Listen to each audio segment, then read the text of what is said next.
unraveling these mysteries. Stay a while and share your thoughts. Help us break down this mystery. Grab a seat, we guarantee you're in wonderful company. Unraveling these mysteries with Mr. and Mrs. E.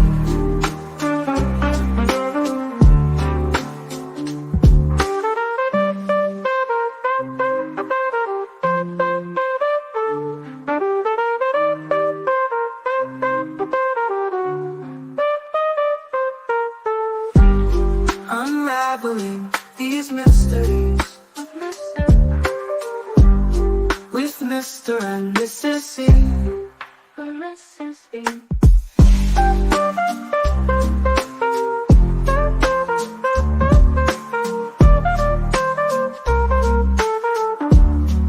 Mrs. E.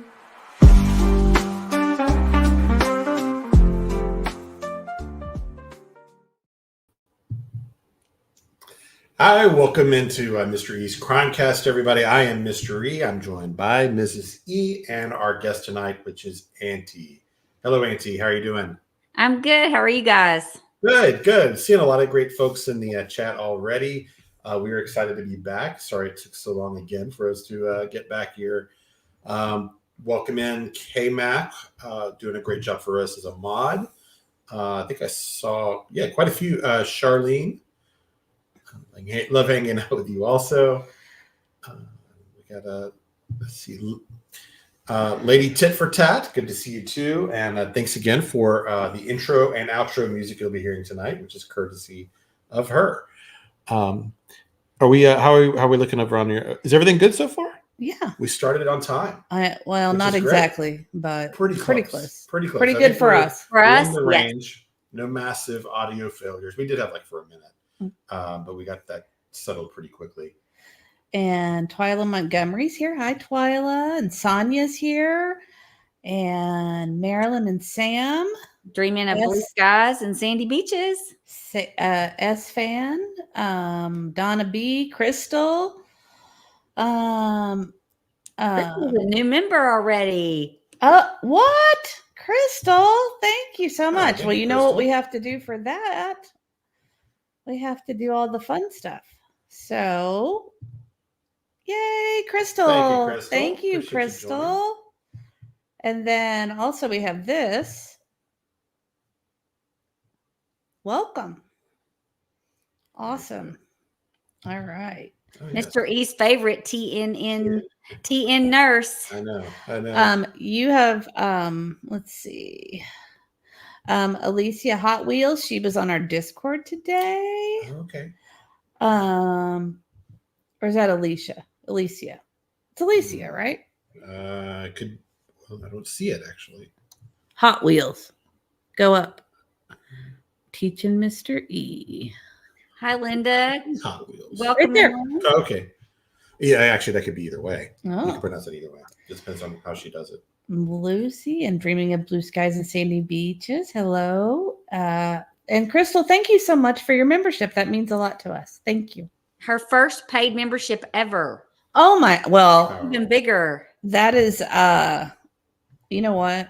I think she might actually get I'm going to give her some stars and balloons and confetti. It is good timing because you're getting in just in time for our end of the month trivia, which is Yeah. what we're doing right now for all the memberships. So we'll announce that pretty. I mean, it's already the 20th today. So We need to announce that. Yeah, we'll pick a day somewhere before the end of August to do that. And, Welcome in, Seth. Glad to have you. Another new member? What? let's see. IPW Stage 3 Survivor 2.0. 2.0. Well, thank you so much, Survivor. We appreciate that. Well, you know what I've got to do. Welcome back in, Breezy. Let's see. Yeah, so a lot of folks I recognize. Welcome. Thank you so much. That's so sweet. And All I'm my guessing virtual friends. I'm guessing stage 3 is cancer. IPW. I wonder what that. I like what Mama Bear said. Hold on. I'm still celebrating our membership there. Aw. Mr. E, man. Y'all do look good. You do look good. Thanks, Mama Bear. Put him in his place. Awesome. Well, thank you so much. I'm guessing, let's see. Oh, I was saying about IPW Stage 3 Survivor 2.0. I'm guessing that's some type of cancer, and I'm a cancer survivor, and so is Aunt E. And actually, so is Little E, believe it or not. And Granny. And Granny. Long too. history of cancer survivors. None of us had the same kind either. Nope. No, that's true. That's true.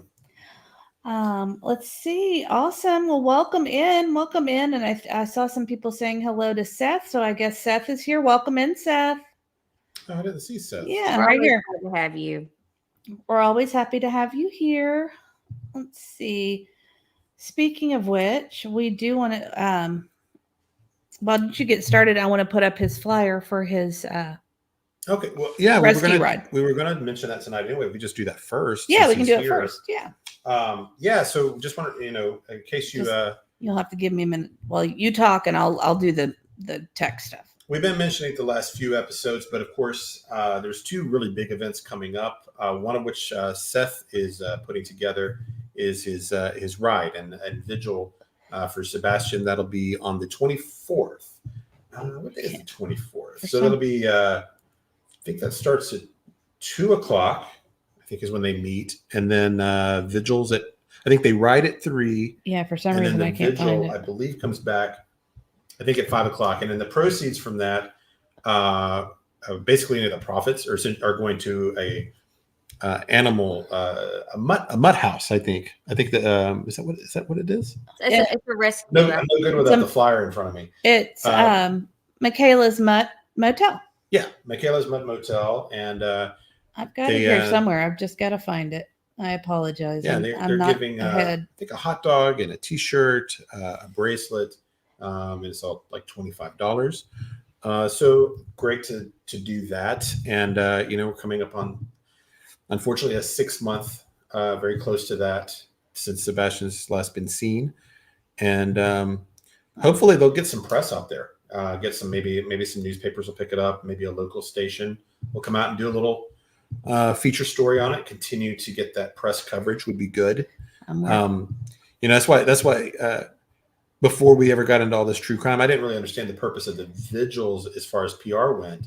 And then we learned that the reason you do them isn't just because of the prayer aspect, which of course is powerful itself, but also the news networks, they need a visual to run on their shows. They need something it's television. So they need something to film. And when you've got people all gathering and doing a vigil or like what, is happening on the 26th, where you've got, the gathering of voices, it's a visual medium. So it gives them an excuse to run a story and refresh everyone's memory about Sebastian. So it's kind of like a side benefit of doing these kind of events. So we've got the flyer up now. Let's see if I got any of the details right. Hopefully I got it right. Yeah, I got the price right, $25.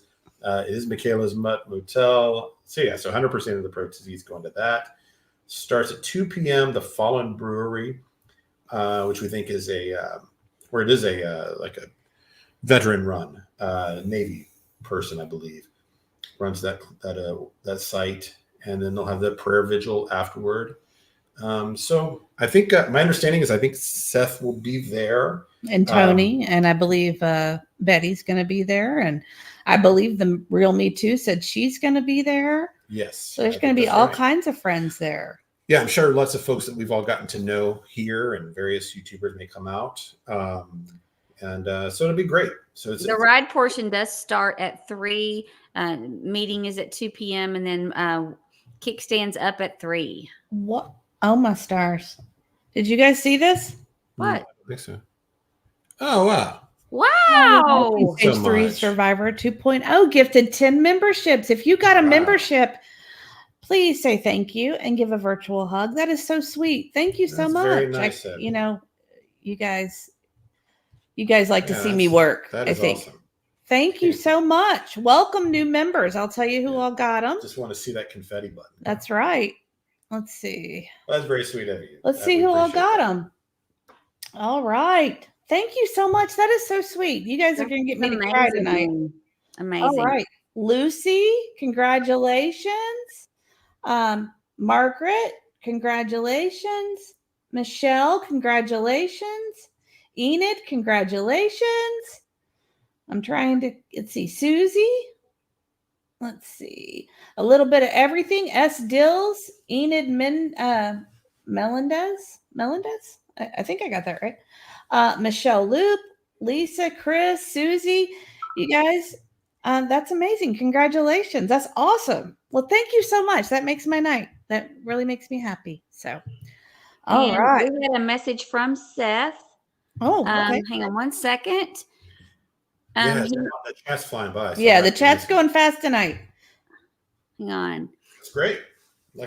Hey guys, let's fill up the more the merrier. Well, let's fill up the chat with some green hearts for Seth and let him know that we support him. Absolutely. We know the next week's going to actually be pretty tough.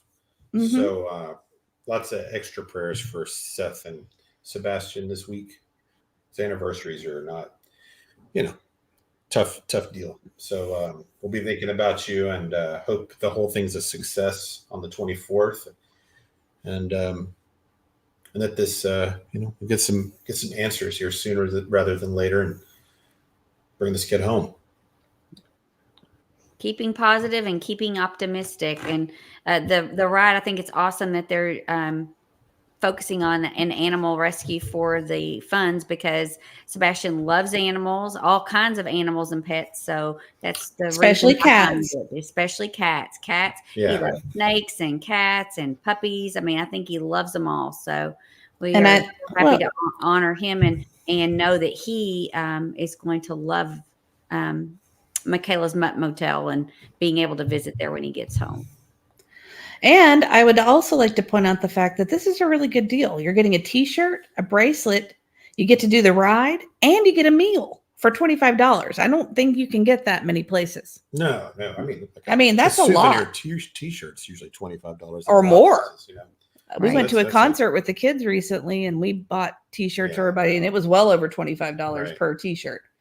So I think it's a good deal.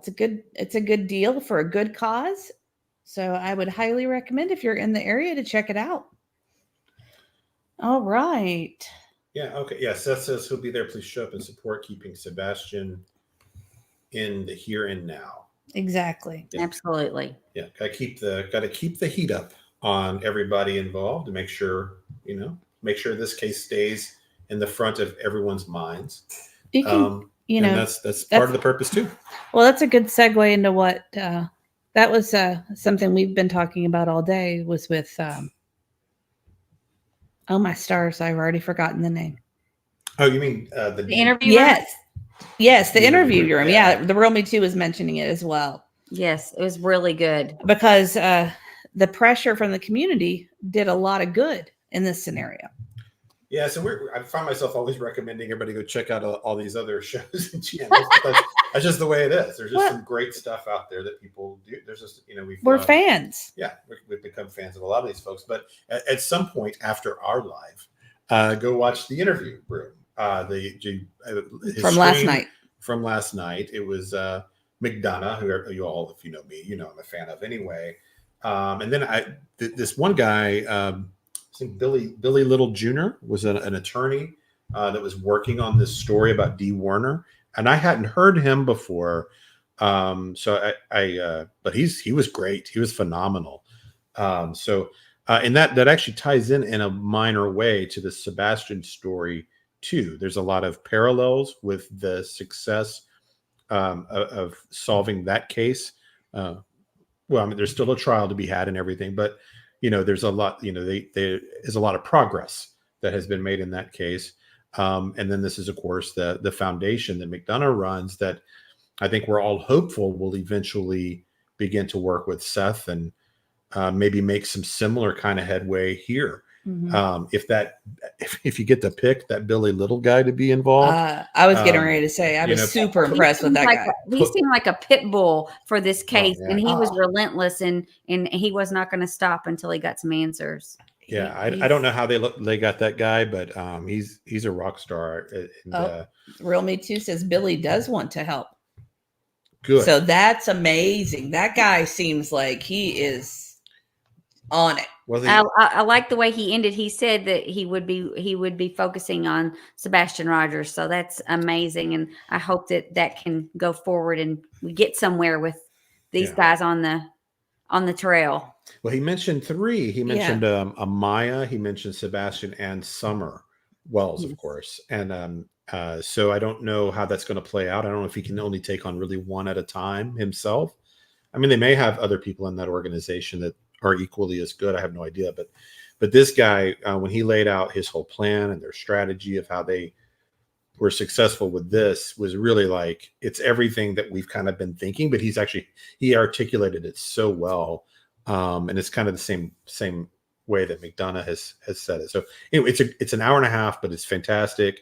And it's also good to see justice in a case that looked like it could have gone cold, because that lady had been missing for since 2021.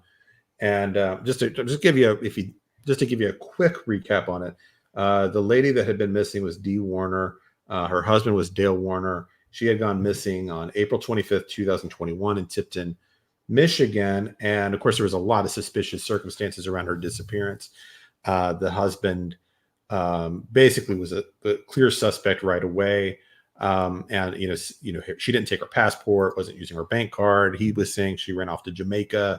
And so there were a lot of red flags with this guy, but they searched his property. He had farmland and all this kind of barns and things, and searches had happened. And then, there was suspicious behavior over the next couple of years. And that kind of stuff reminded me a lot of this situation, with Sebastian. Somebody was asking, who is Billy, and is he a podcaster, investigator? They were just wanting more information on Billy Little. Before you do that, I want to see if Seth can answer Dreaming of Blue Skies and Sandy Beaches. If we live out of town, how can we donate $25? Thanks. Oh, that's a good question.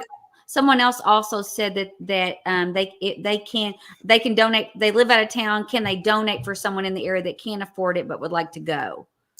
So if you're still here, if you could give us an idea on how to do that. Let's see. Also, I wanted to say one thing too, real quick, before we get crazy started. Yeah. Thank you, Breezy. Breezy, offline, sent us a super sticker for $25 for Little E. And I had also sent us a gift for our next trivia game for our members of a $25 Walmart gift card. So that's what you guys are going to be playing for. Yeah. And then she also joined our Patreon, which she was the very first member of our Patreon. I didn't even remember that I had set it up. So is Breezy in here? Yeah, Breezy's in here. And I just want to tell her, thank you so much. You're the sweetest. So yes, thank you so much. That was awesome. Yeah, and totally Seth, unexpected. If you're still out there, we just, if you have information on how they can donate, if they cannot attend. I'm trying to figure out. I don't know. If Seth's still here, it would be good to know. I'll try to find out. I could post it in our community tab if he's not in here. Still, there's a part of me that's like, could we collect it and take it? But I just don't know if that's a good idea. That might. I don't want to be weird. I don't want people to be like, oh, those grifters are taking money. Right. I don't want that. So yeah, it would be nice if they had a page for their rescue. Oh, we love you too, Breezy. Thank you. I don't know. Maybe they'll have a page or a PayPal or something, or something set up. They might just if you wanted to go just directly to the Met Hotel. And just do it in Sebastian's name, maybe. Yeah, maybe something like that. Yeah. So that probably would be up to them if they have that ability. K-Mac wants to know if we can call. I don't see why we can't. We can do that tomorrow. Sure. We can call them tomorrow. Oh, wow. Look at all the green hearts. Awesome. I know. Isn't that amazing? Okay. Call Mutt Motel tomorrow. Yes. On the list. Yes, his last name is Billy Little, and he was with Chris McDonough on the interview room last night. Okay, sorry. Now you can go. I just wanted to get some of our housekeeping. I did listen to the credentials part, but to be honest with you, I kind of zoned out a bit. He's a former investigator and also an attorney, right? Yeah, he's done a lot. He's worked on both the prosecutorial side and also as defense. So he's had a lot of different roles. And then I don't know how he got involved with this or when. That sounds like the best thing to do, Seth said. So you guys, if you want to donate and you're not able to come, why don't you just contact them and donate in Sebastian's name? If we could call tomorrow, and if they have a link, yeah, they may have a link. We could put it up on like our community page or something. Or we could maybe suggest they probably, I mean, if they're a nonprofit, they're going to have probably a link or a way to collect. Yeah, I'm sure they do. So somebody put a .org address on there. Yeah. So, but I'll also put it on our community tab tomorrow once we find out the answers, because, you know, we're lucky these days to go live once a week because we've got children in school and it's hard for us. It's a busy time of year. So, all right. Yeah. Sorry. So back anyway, to Billy. But once you hear this guy, you'll feel very good about that organization. And he's been working with this case for at least the last 2 years, because I found some interviews of him going back 2 years ago. So that it was process, you know, but they did a lot of the things I think we are kind of hoping will happen in this case. But so anyway, this lady had been missing, and in this case, it was her brother that was really like driving this and really fighting for her. I mean, several of their family members did, but the brother did in particular, and he suffered because they like burned down his barn, slashed his hay bales, killed his cows and cats and stuff. A lot of intimidation. Yeah, like he lost millions of dollars, and you know he has some suspicions about how that all happened. You know, right. But he was, you know, he felt very targeted. There were pictures of this Dale Werner guy harassing people, chasing them in his car, and that kind of thing, which sounds kind of familiar, also, right? Anyway, they I'm trying to see where to go on this here. Yeah, so the fire was in 2021. She had gone missing in April of that year. So about 6 months later is when the brother had that. One of the things, yeah. So one of the things they did was they, so I'm going back through the notes here a little bit. Oh, he kept the wedding ring of the wife. And so it kind of appeared to be like a trophy kind of situation. Well, it was also worth $50,000. So yeah, so there's that. Yeah. He made it appear that she went off. He said he thought she went to the Caribbean or Jamaica or somewhere. And, right. And so he tried to make it look like she just left him. Yeah. So he went through a lot of like the strategies that worked for them and things that they thought should happen. They talked about working with the police and how difficult that can be. They did they were doing like protest. I mean, I don't know if you want to call them protests or not, but just kind of similar to what's being planned on the 26th, where people come out and say, you know, we support D, find D, you know, those kind of signs or whatever, and big groups of people standing in front of the police stations. And Billy believed that pressure is what kicked it up to the Michigan State Police. And it ultimately ended up being the Michigan State Police that was able to solve this case. They felt like they weren't getting very far with the local sheriff department. You know, and they talked a little bit about how. Whoops! Sorry, I accidentally clicked on our channel. Sorry. Gave us an extra view there. Yeah. So anyway, they were feeling kind of frustrated with the local sheriff department there that they were working with, and so in that case, the protest did accomplish something. It moved it up, and ultimately, obviously, this thing got solved. They also he stressed how important it was that they thought they may not ever find a body. So they pressed, look, you don't have to have a body to get a conviction or to press a charge. And they did. They charged him back in winter of 2023. They call it open murder up there. Yeah, I thought that the way they do their charges was very different than what you hear. They called it open murder, and I thought, wow, that's weird. I had never heard of that before, but there goes the monetization. Just kidding. I'm just joking. I'm kidding. Yeah, so it doesn't matter to us. Yeah, it's good. So they charged him with that. So he had been, he's been facing that, and I think back in June, he went in front of the judge, and they were going forward with the trial regardless. But just a few days ago, they found Dee, and she had been in this giant tank that he had placed her in at some point. They don't think she was there originally. They think she might have been hidden somewhere else on the property. Like they had this fertilizer barn or something. That's where Billy thinks she probably was, because he never allowed dogs to search there. But ultimately, she ends up in this tank. And one of the reasons they found her was that police finally started working with the brother. The brother apparently was kind of gruff and kind of not nice to some of the sheriffs, wanting answers, wanting things to move along. And that reminded me a little bit of Seth too. Like, they're not, they need to be working together, right. And where Seth has felt like he's been isolated a bit, that you got to put all those things aside and just start working with the victims. And that's what Billy was really stressing, was that, and once they started working with this brother, the brother knew everything about farming and about this equipment and stuff. And he recognized that tank was not welded properly. Kind of reading between the lines a little bit on this Billy's interview, because he was being a little dodgy on it, but I think that's how it played out, is that you can see on the side of the tank that there's a weld, big long weld there, and it had been recently painted. And so his recognition that that's not how a professional would do this was part of how they thought that tank was maybe the location of some evidence, and ended up, I mean, the forensics aren't back, the autopsy's not back, but it's most likely going to be D. And I think he also marked on the tank something like "do not use" or something like that. And he also said that told the dogs not to go in there too, because it would kill them. Oh, that was the fertilizer barn at first. Yeah. Did I miss that part? No. Sorry, I might have zoned out. Yeah, it said do not touch or do not use or something like that.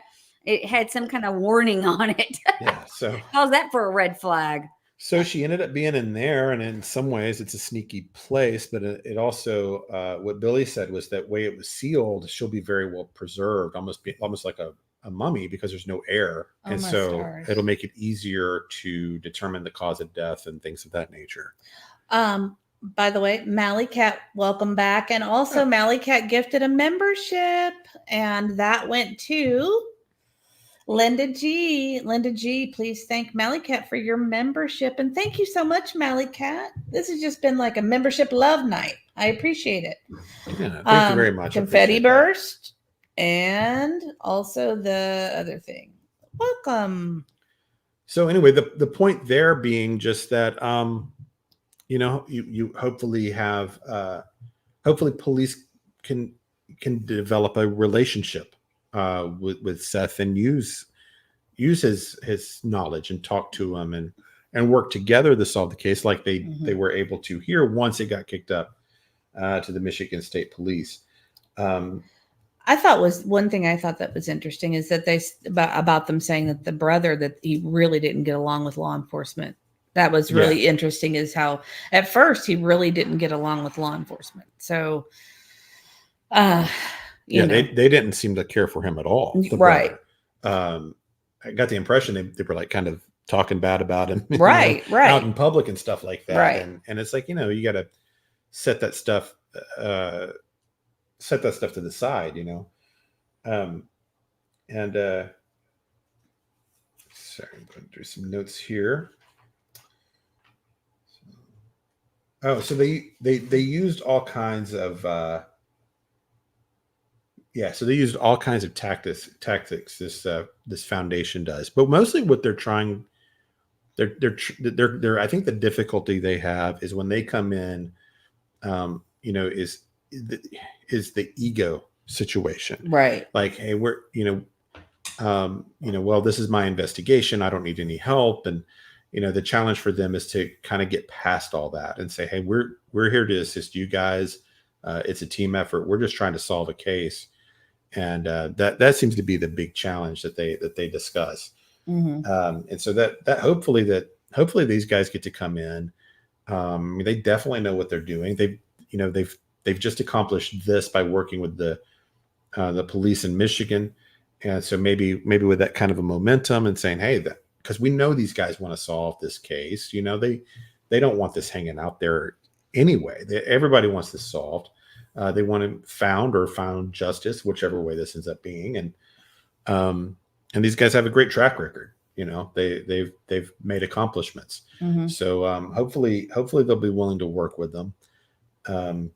As of 4 hours ago, they said the autopsy results did not conclusively confirm the identification, and it said it would be a few weeks before they could tell the cause of death or for sure that if it was her. But I think it's a good chance. Yeah, everyone surrounded by the case has said it was her, but that they have to go through the process. I was thinking about their child a lot because they had a child together who was, I believe, 10 at the time that the mom went missing, that Dee went missing.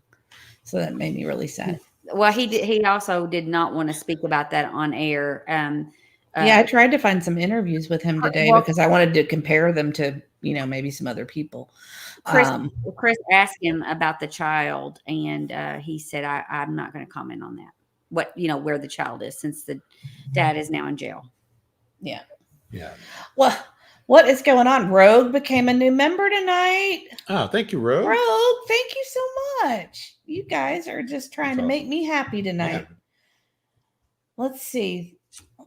So he's going to be facing that Dale Warner guy. He had a bad history too. He had some domestic issues and everything else in the past, and so not a great guy. And he's looking at very likely life in prison at this point.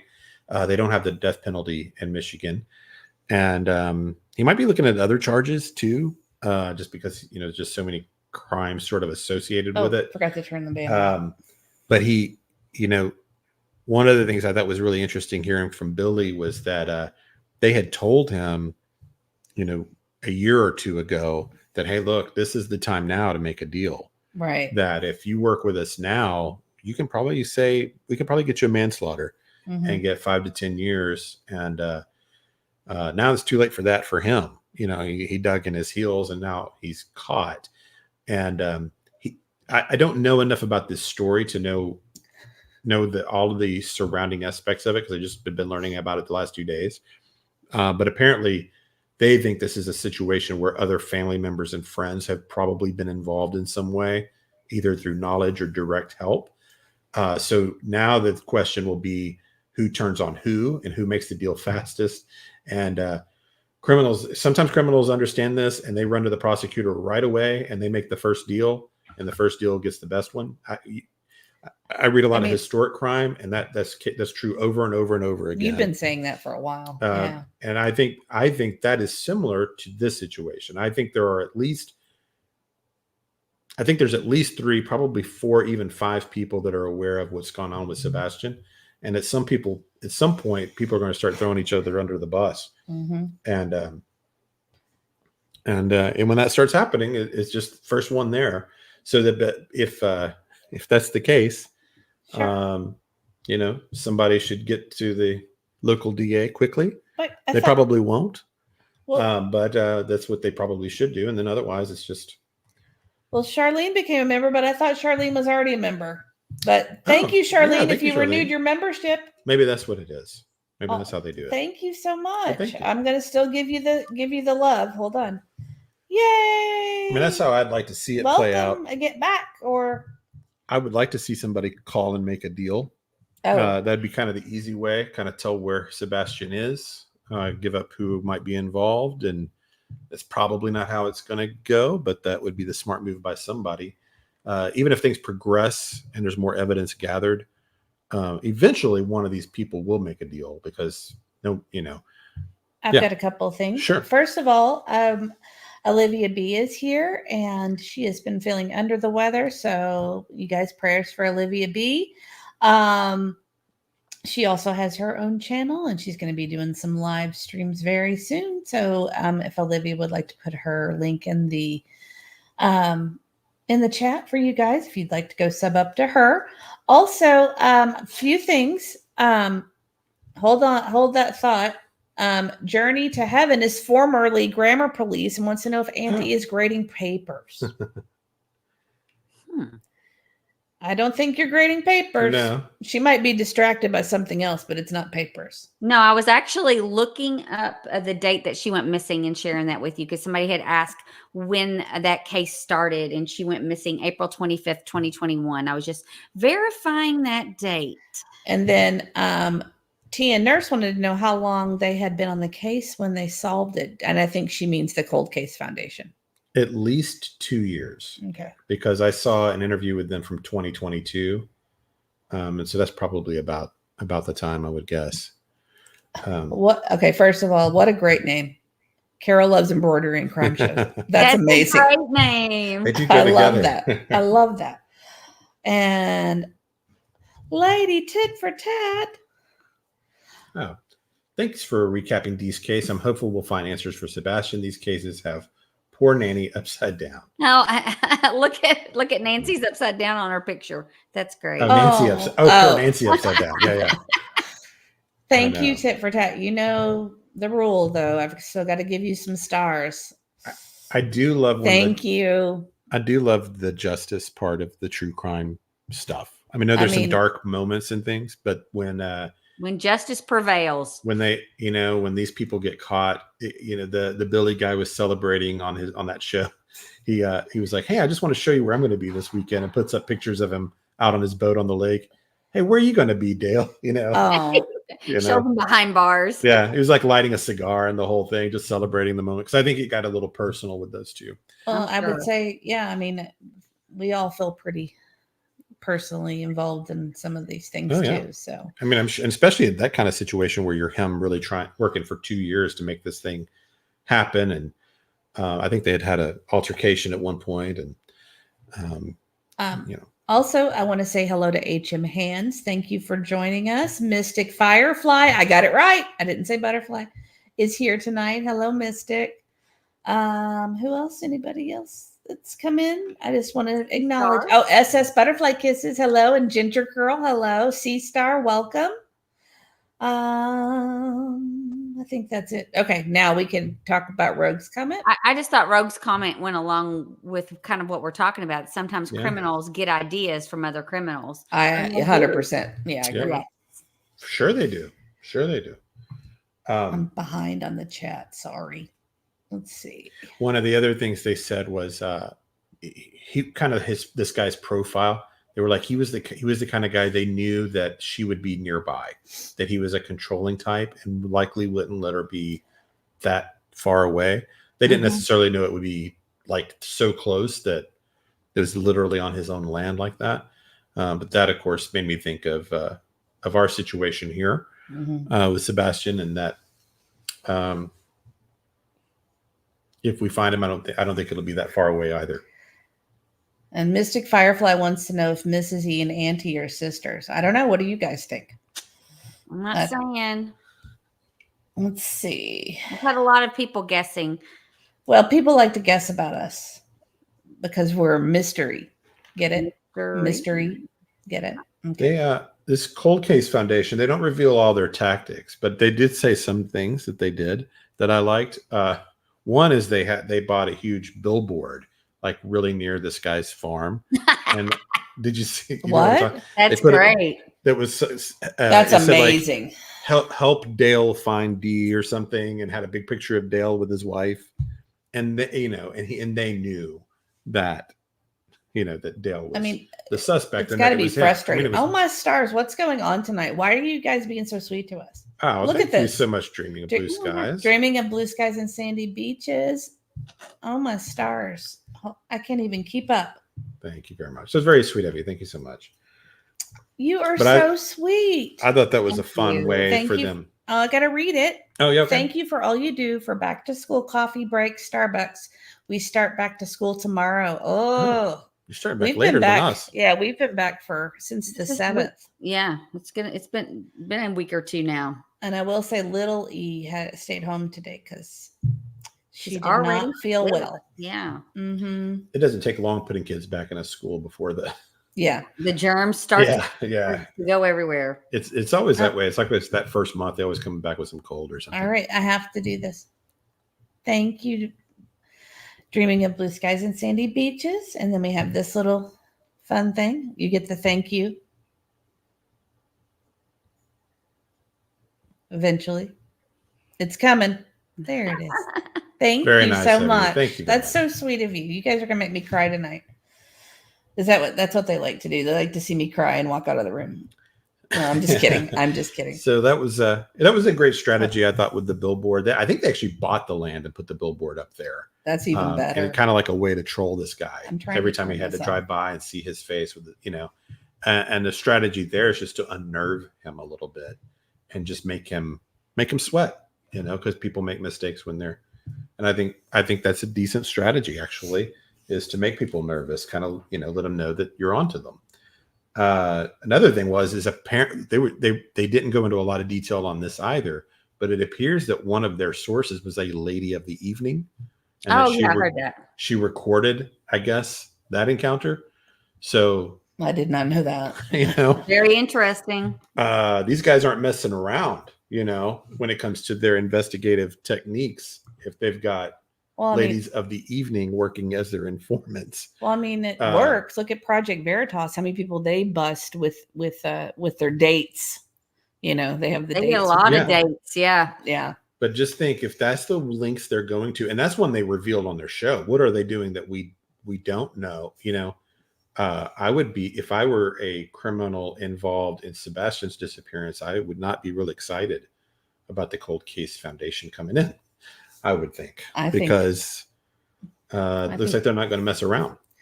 I think it would be amazing. I really do. I'm hoping for that one big time.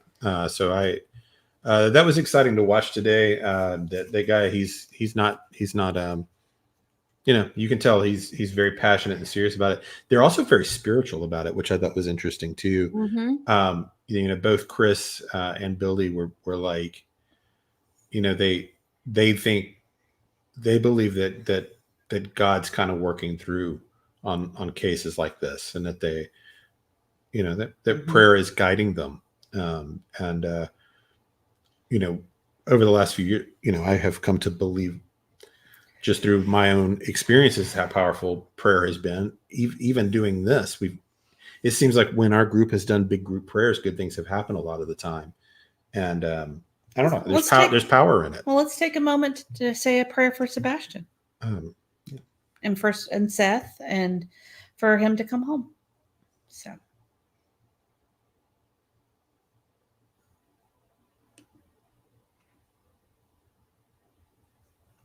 All right. Yeah, and I think there's something about the numbers of people that do it too. I think when we're all kind of in the same direction, we all have the same spiritual energy, and I just think that works. I know it does. There's something to it. I know it does. I've seen it with my own eyes. It's become a regular, nighttime part of my prayers for Sebastian, and also when Angel was missing, and some of the other people that we featured before. Oh, you need to probably touch on that. There's one to me too, actually, in a way. I felt very compelled to talk about her. And I knew, like we said, we knew it's kind of not what we usually do, but I felt, I had a feeling, I was drawn to doing that one. I had a real strong feeling that she was alive and that she may not be for long. And so I really kind of kept wanting to do that story. And she was found. I don't know if you saw it on our page or not, but she's alive. She's safe. Whoever this guy was she was with has already been charged. We don't know for sure his name yet. There's some rumors out there. Yeah, we didn't want to post it unless we confirmed it. Yeah, because police aren't saying, and it's probably just because of her being a minor. They're not going to connect too many dots or something. But for great work to everybody that shared a flyer, watched a video, shared a video, got in the community there. To the mom, the police, all those people. I don't know what broke the case open, We may not ever know, but well, I know that the mom did say that she had invited the FBI into it. Whether they came into it on their own, it seemed like right after that's when she was found. Yeah, I don't. So I don't know if that had anything to do with it, or it was coincidental, or the way it happened. But it seemed like, and I was thinking possibly they were thinking that they went over state lines. Maybe that's why they were involved. Either way, something made them be able to find her, whether it was a tip or just, road traffic cams or whatever. Yeah, we don't know yet. I don't know if we'll ever know for sure. I mean, I guess this guy will have to face some kind of trial, and if that becomes public, we'll pass that along if it seems interesting to everyone. But really the only important part at this point is that the girl's back and that she made it safely. And the mom at this point, they're probably not going to talk for a little while. She was kind of like, hey, we're going to just go into privacy mode, and we'll have some stuff to say later. But for now, they're going to kind of just heal. And I think the way she said it was something like she doesn't want to further victimize her daughter with any more public stuff. And on kind of a side note, that family got dragged through the mud in those 2 weeks. People just were brutal on them. And I mean, like crazy without any proof. Yeah. Without anything. It was obvious that it was either she got groomed and left the home on her own, or she was lured out and then abducted. One of the two. All the evidence pointed to that. There was one of those two scenarios. But man, they just, I mean, it was like it was unbelievable. It was gross. It was really gross what happened in that case. So I'm sure that part of it was doubled the nightmare that they were all living through anyway. Because it was obvious the family was innocent in that to just about everyone, even the police, because they weren't even doing searches around the home or anything. They were like, no, we don't even need searches. That's not what we're doing here. So, which meant that she was gone. They probably had a general idea. Yeah. They might have had the car tagged right away. Exactly. That's what I'm thinking, is maybe that's how they found them. Yeah. Also, Mally Cat gave us $2 and said, thank you for your time of prayer. God bless you. Well, God bless you too, Mally Cat. That's very sweet of you. Thank you. I know. Are you guys getting annoyed by all these little stars and confetti? At least it's not like buzzers and horns or whatever. Wouldn't that be worse? Something like that. Olivia said she'll discuss some thoughts that she has about this case, and she'll share it soon. What's that? Olivia B. Oh, on the Angel story. I'm guessing she's talking about Angel. I'm not sure if she's talking about D or Angel.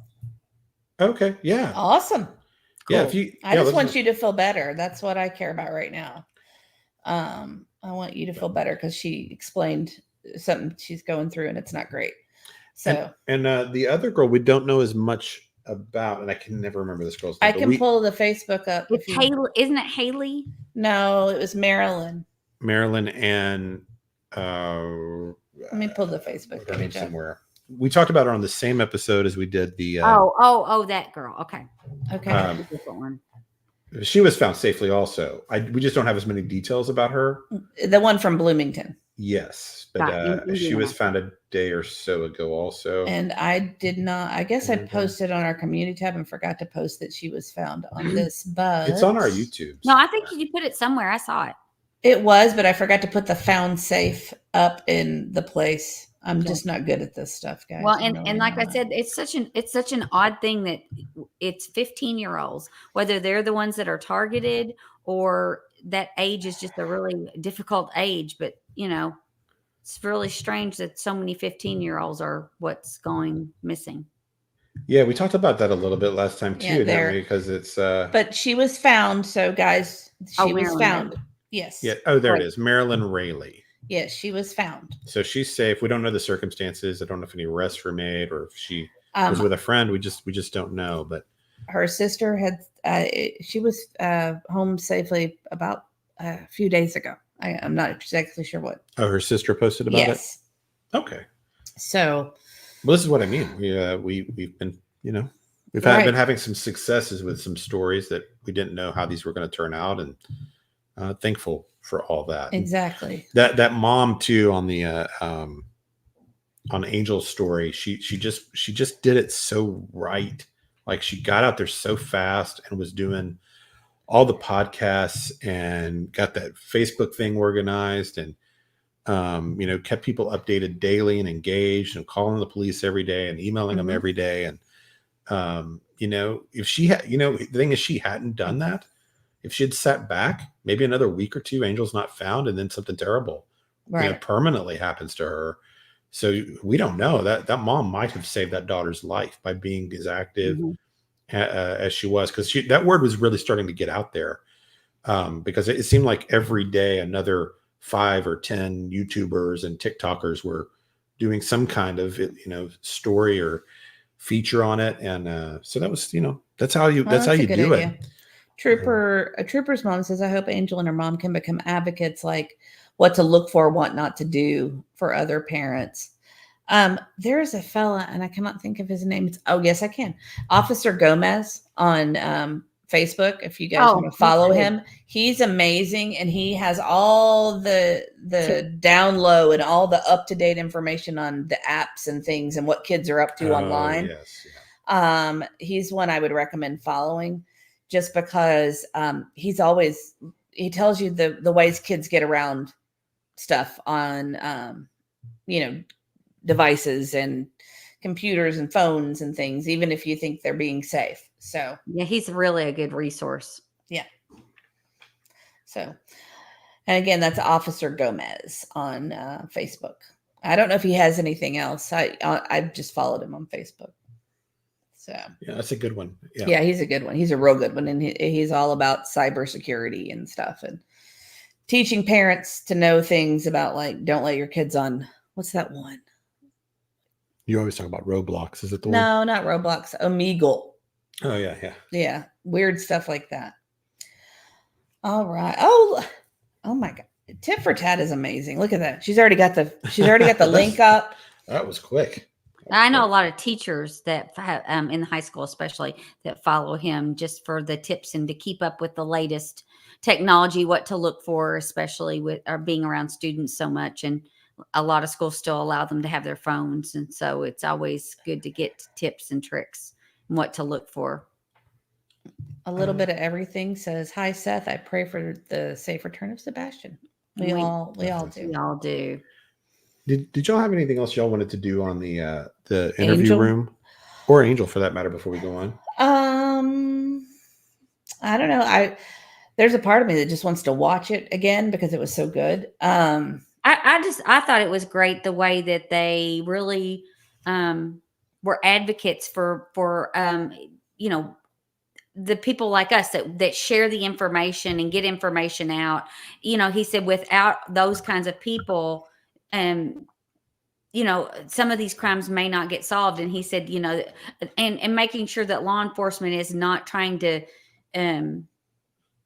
impede in some of the people sharing information and trying to help. Find a way to let them help in ways that will bring awareness and possibly get ideas new. And he talked about that too, about, people have all kinds of ideas and they think of things that you wouldn't normally think of. And that can lead to places that are good places to search or good things to try. Yeah. I think the McDonough approach is like, a lot of police look at people like us and others as an annoyance, but just use us. They're all here. These people are all there.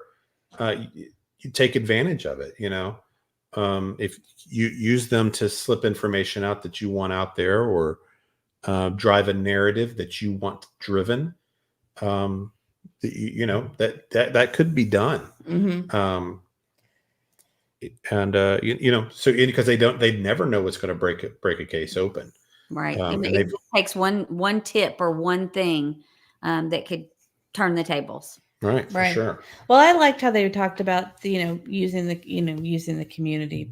Maybe you saw somebody buy I don't know, it was the example of welding equipment, or they said you talk to different people in the community. Somebody may have seen something that can match with somebody else's what they saw, or I don't know. That was just a thing that I thought was interesting. Yeah, he was saying that like all these tips that came in, there were tons of them that were just like a little tiny bit, but they were adding up to other that people thought really weren't important, but they ended up kind of painting them and painting the right picture and pointing them in the right direction. I want to address a few things. Wow, Carla.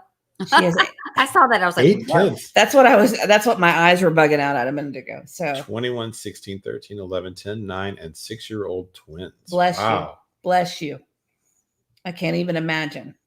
That's awesome. And then Ginger Girl says, wasn't it the Sumner County Sheriff's Office who spoke negatively about social media involvement in Sebastian's case?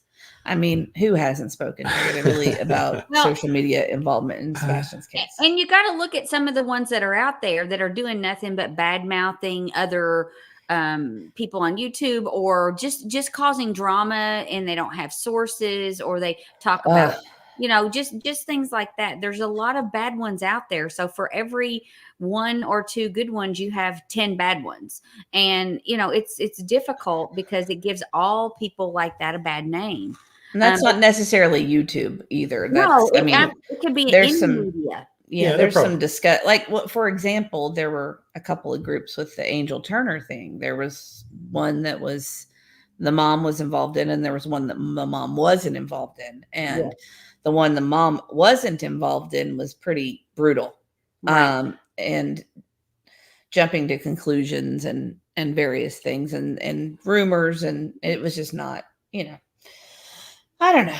It was and I think that's where law enforcement, tends to be like very negative about it because of those kinds of things, and not the things that are the positives, like bringing awareness and sharing information and that kind of stuff. Carla also says all of them have autism and ADHD, but in different forms, but they're all amazing. Wow. Oh, wow. Wow. That's right. We have one child with autism, and he's not high functioning. So I can't imagine. Yeah. That's incredible. One is hard enough, and I don't mean that in a bad way. I mean that, he's blessed our lives, and we've got to enjoy his childhood a lot longer than most parents, because of the fact that he's still so very childlike at his older age. Yeah. So, but wow.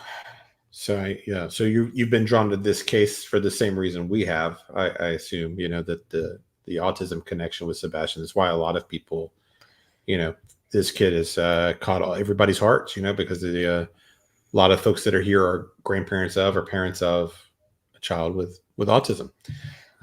Many of us I know that are here now. Oh, a little bit of everything, says Mystery and the team. I just want to say thank you. And that's very sweet. And also Dorothy loves us. Dorothy, we love you back. Thank you. Thank you, Dorothy. That's very sweet. Let's see. Oh, I like what Trooper says. Yeah. I like Trooper's mom, the name too. So are we ever going to get Granny to be on here, you think? Probably never. Let's see, smart people can see through the garbage platforms. Local law enforcement should be able to weed them out too. I would guess it's kind of like other stuff where you just kind of, they probably see the 2 or 3 that stick out, and it just makes everything else look bad. Mm-hmm. I think that's probably how it is. A couple of bad experiences, and they just kind of blanket statement that all of YouTube is not worth anything. But but we've seen there's tons of great true crime channels out there, Oh, for sure.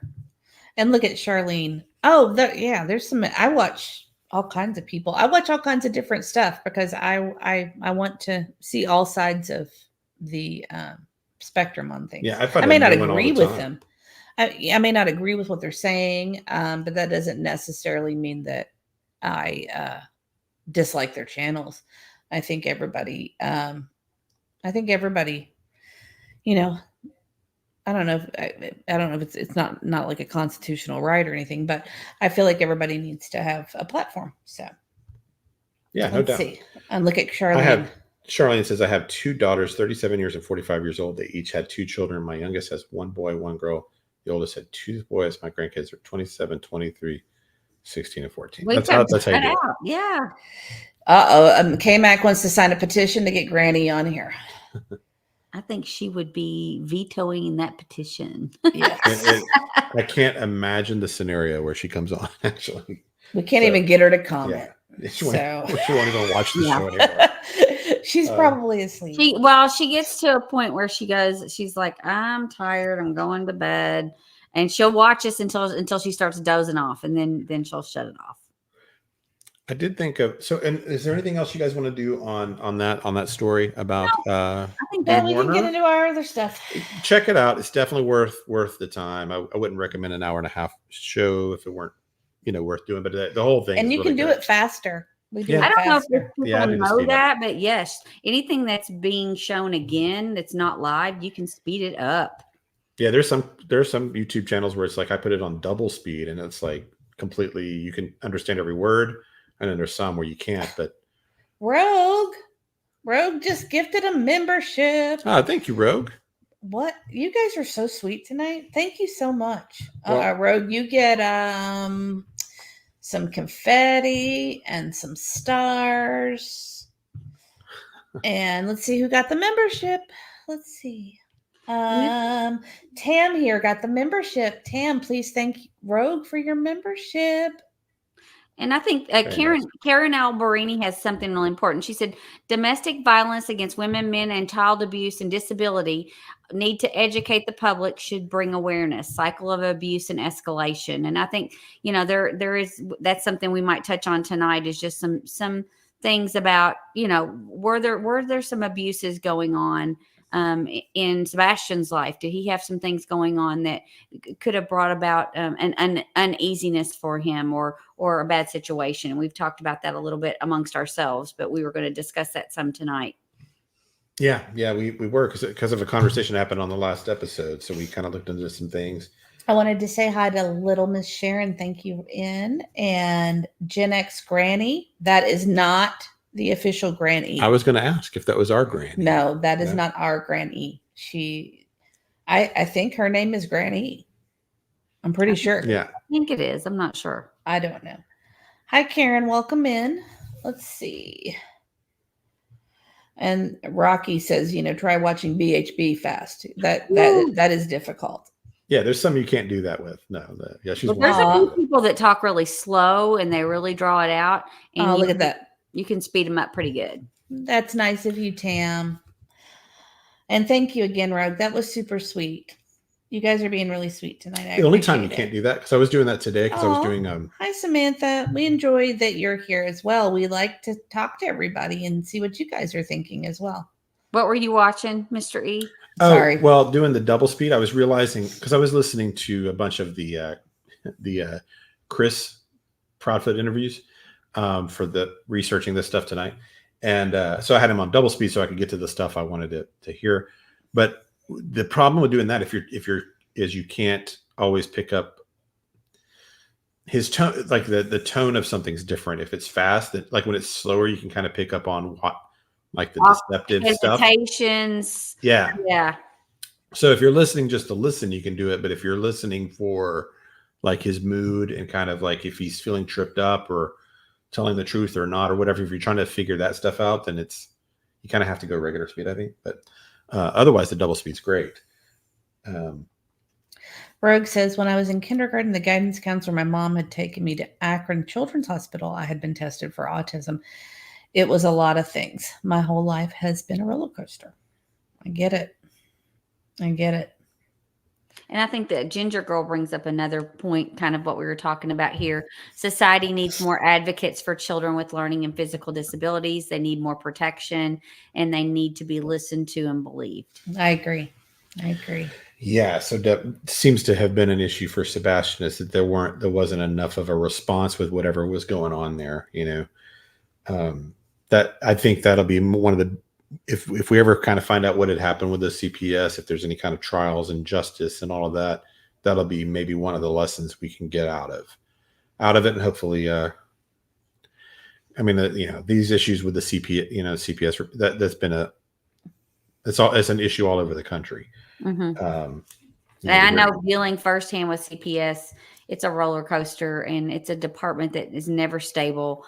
The turnover of workers is so great, and rightly so. And a lot of them feel like they're going into homes is not safe, and many times it's not. So I get it. It's a vicious cycle of dysfunctionalism, and Yeah, and the special needs, it's they it's like somebody. I agree with this too. Where did somebody say this? Also the disabled seniors need Yeah, absolutely. Care too. Yeah. Yes, I saw that firsthand when Granny was in a facility for a rehab facility for a time when she had been in the hospital, and just some of the people, how they're mistreated when nobody's around, and they might not be able to communicate or whatever, and you just see how them being so rough and so mean, and I know their job is hard, and I don't, not talking bad about any of those workers, but many times that she would need things and she could advocate for herself. She was verbal but she would call for help, and could be an hour before she would get it. So that's a whole different ball of wax, but I agree, disabled seniors and seniors that are in facilities, they need better care and better attention drawn to their needs and their abuse as well. Yeah. Yeah, and somebody else, I don't know where I saw this comment back there, but also just that the kids with autism, ADHD, and all of this, they're challenging. So if you're already in a home where there's kind of people with hot tempers and abusive natures, they're it's a disaster waiting to happen. Well, I think that our child has taught us patience. I don't think I would have had the patience I have now if it weren't for him, because he taught me how to have patience. You know what I mean? Yeah. Oh, yeah, for sure. And people will say when they see us with him how patient we are, and that we have the patience of saints and things like that. But you don't have a choice. You don't have a choice. That's the thing. There is no choice. If we escalate with him, he escalates. He feels our emotions, and he feeds off of it. And if we're anxious, he's anxious. And it's better for us to stay even keeled and calm and just kind of talk him through his issues. Yeah. If you match his anxiety, it just escalates. He kicks it up a notch. Yeah, he may not understand why you're upset, but he knows you're upset. Right. He can feel it. Just like a dog. A dog, dogs can sort of feel it. I know our dogs can feel my anxiety for sure. He just knows something's wrong, and yes, he just may not quite get why we're upset, but yeah. So you have to bring it down, or it just gets worse. So he kind of teaches you. On a side note, real quick, and not to be light here, but I have not seen one, and I'm gonna knock on wood. I have not seen one gnat tonight. Yay! Quite the accomplishment. We have been fighting, and for those of you who don't know, we've been fighting gnats since I brought a watermelon home from Sam's for the 4th of July. Yeah, we haven't had one, and this has been one of the rooms that was really tough. It was really wild. Actually, I haven't seen one today at all. Mm-hmm. So maybe we're finally. We did. You didn't see one at all today? I haven't seen one today. That's amazing. We have been fighting and fighting and fighting. We used like 5 different techniques that people have told us. The strips, the traps, homemade traps from the store, the bleach, bleaching the sink, covering the sink, because they got down the pipes was the problem. That's why we couldn't get them. Yeah, they were living in the sink and reproducing. So we were, I think, gnat free, hopefully. Well, knock on wood. I'm just to be sure, but. SS Butterfly Kisses says, yippee, no gnats from Mrs. E. I know, I'm so happy. You have no idea. I was telling the kids that I'm like, Donna B just sent you a gnat. Oh no. You'll take that kind. That's fine. As long as it's not flying in my mouth when I'm trying to talk, that's perfectly fine. That's interesting. I'm sorry. Clicked off of it. Sorry, I was gonna just saying. Okay. I know. I never click on them either. And the one time I did, I think everybody wanted to put them. So Steph says, Sebastian has taught me how to stay calmer in emergency situations for sure. The last thing you want is to be panicky at all because he reacts. Exactly. Yep. Mm-hmm. Yeah. They teach you as much as you teach them in a lot of ways. Oh, our son's taught us so much. I mean, so much. Yeah. So much. And to watch him, we were told he wasn't going to be verbal. We were told that he would maybe make, 2-word sentences and things. And to see him now, I mean, he had therapy for what? Sometimes 40 hours a week when he was little, from the age of 5 to 12.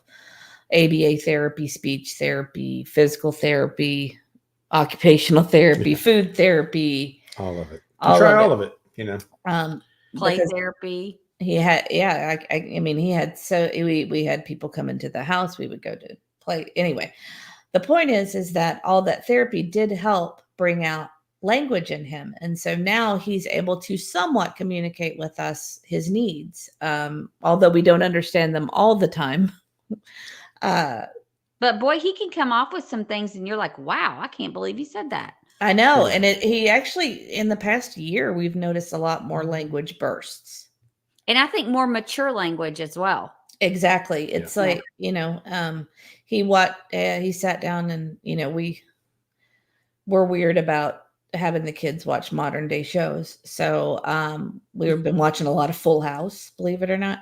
And he sat down. I don't think you were here.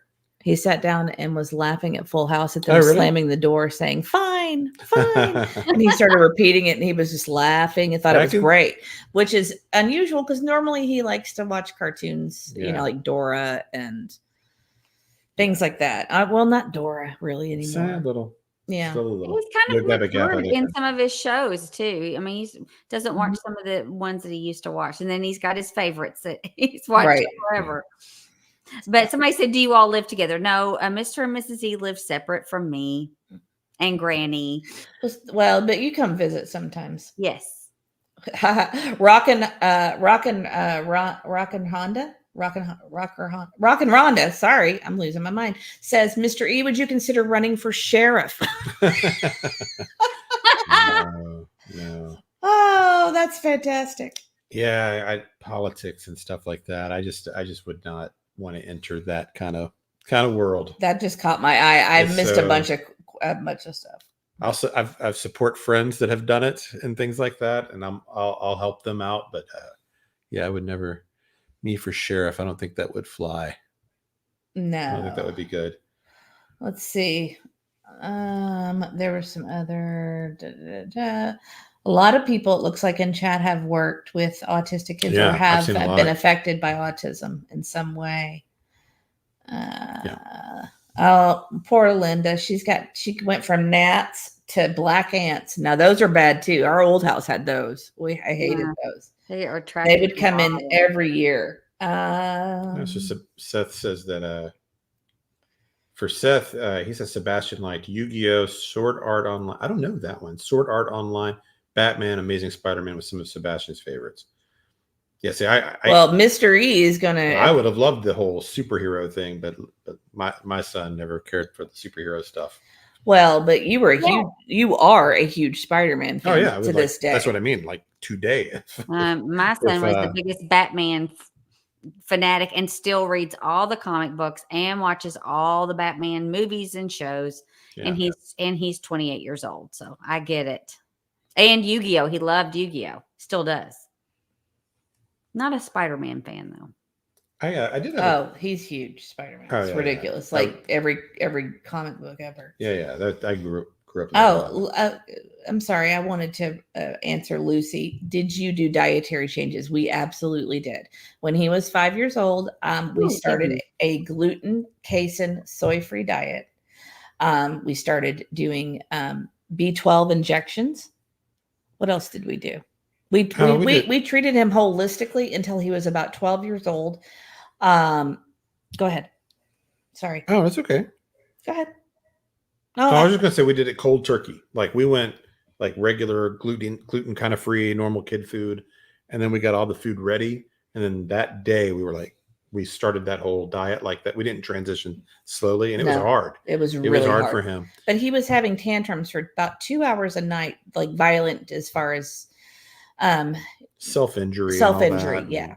And he had a lot of stomach problems with the gluten. Oh my gosh. I've never seen a kid get high off bread, but that kid could get high off of bread. But he had been getting ABA therapy really steadily during that time, and they chart everything. And I may have said this on the show before. I just found a gnat. I don't remember. I don't remember if that's too bad. I don't remember if I've ever said this here before.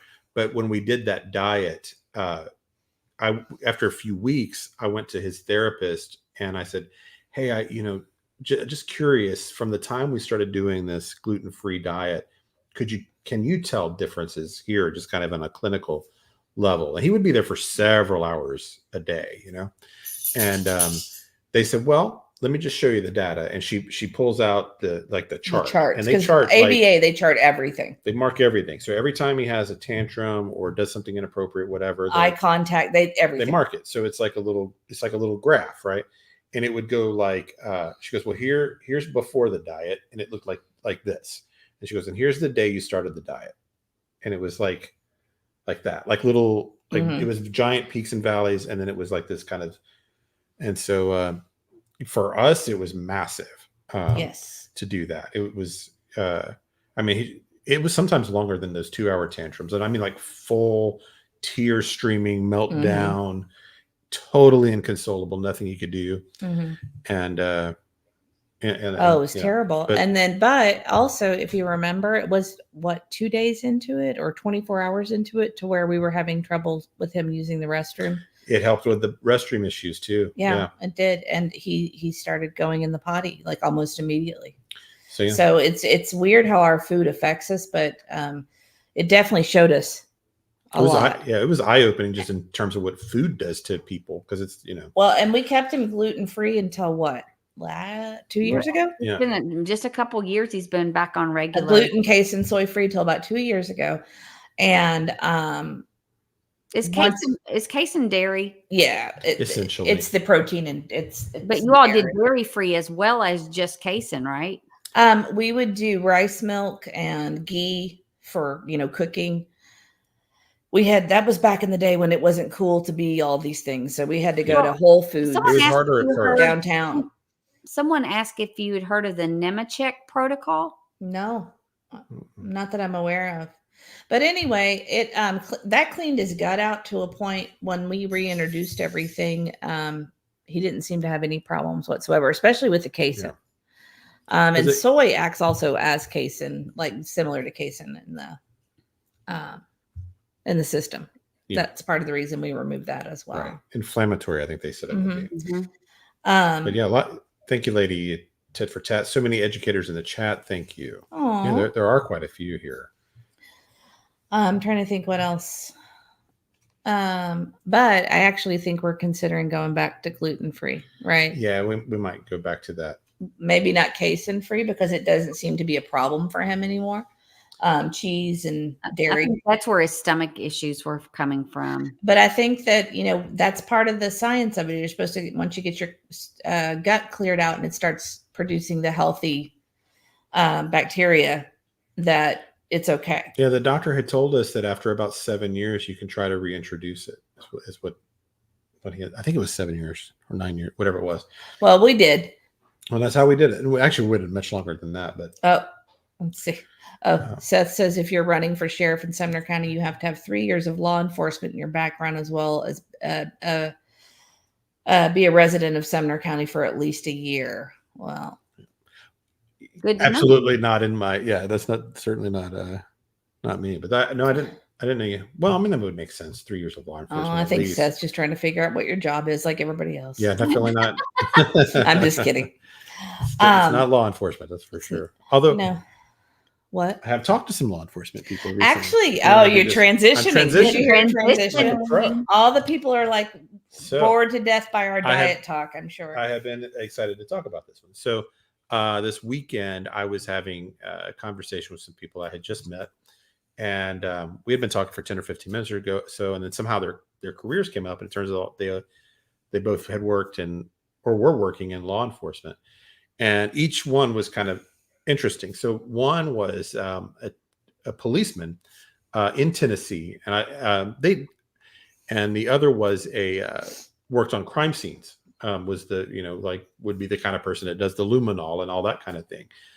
And so I'm like, wow, this is interesting. So I mentioned, well, we're doing a little project. We do a true crime YouTube show, and told them a little bit about what we do and everything, and how the primary focus of their channel had been this Sebastian Rogers disappearance. And I said, do you mind if I ask you all some questions so that I can, there's some things that I have been trying to figure out, and the questions that have been out there and that I could take back to the show. And they said, yeah, they were really super nice about it.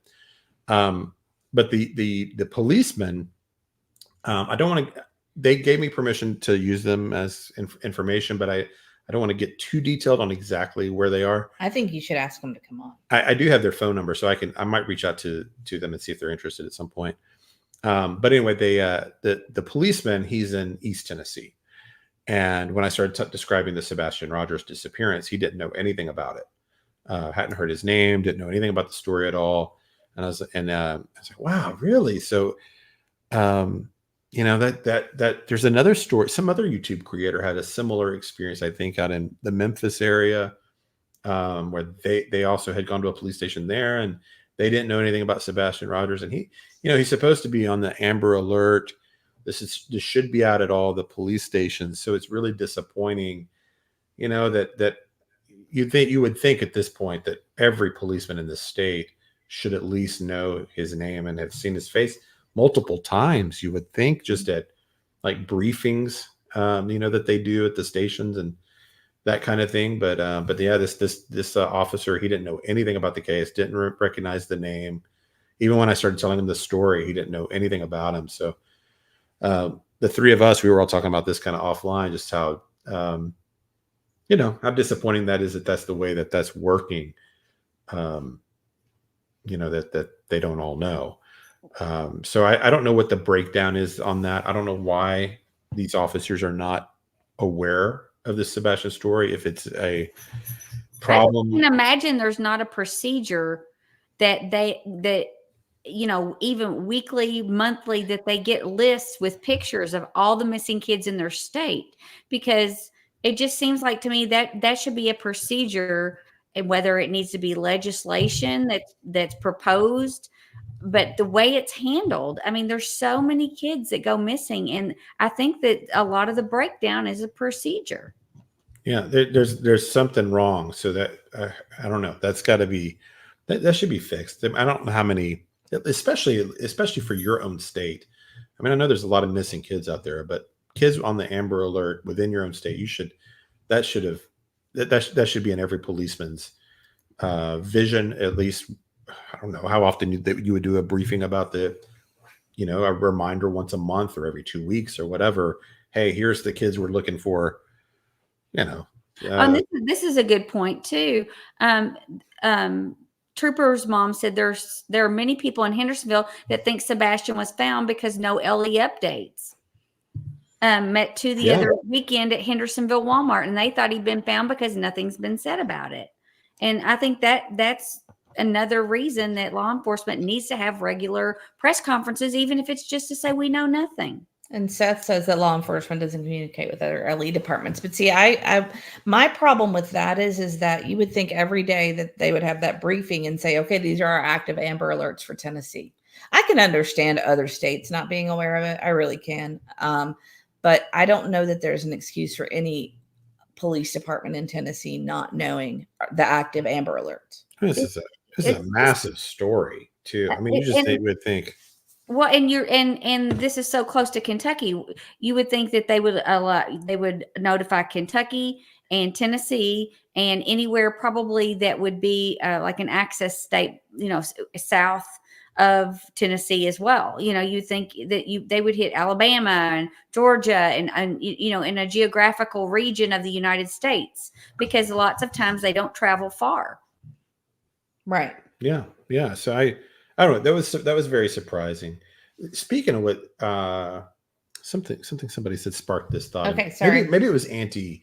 But like, them not doing the briefings, not having any kind of public relations, or what you call it, a public information officer, coming out once a month, every 2 weeks, whatever it is, to give people confidence that things are moving along. It's like they don't seem to value that at all, or they just find it more annoying. I don't know what it is, but they're not valuing that. And you remember, like we talked about on our last live stream, that lady that wanted to contact Seth directly because she didn't trust law enforcement. Right. Well, that's the kind of problems they've created for themselves because they don't take public relations seriously at all.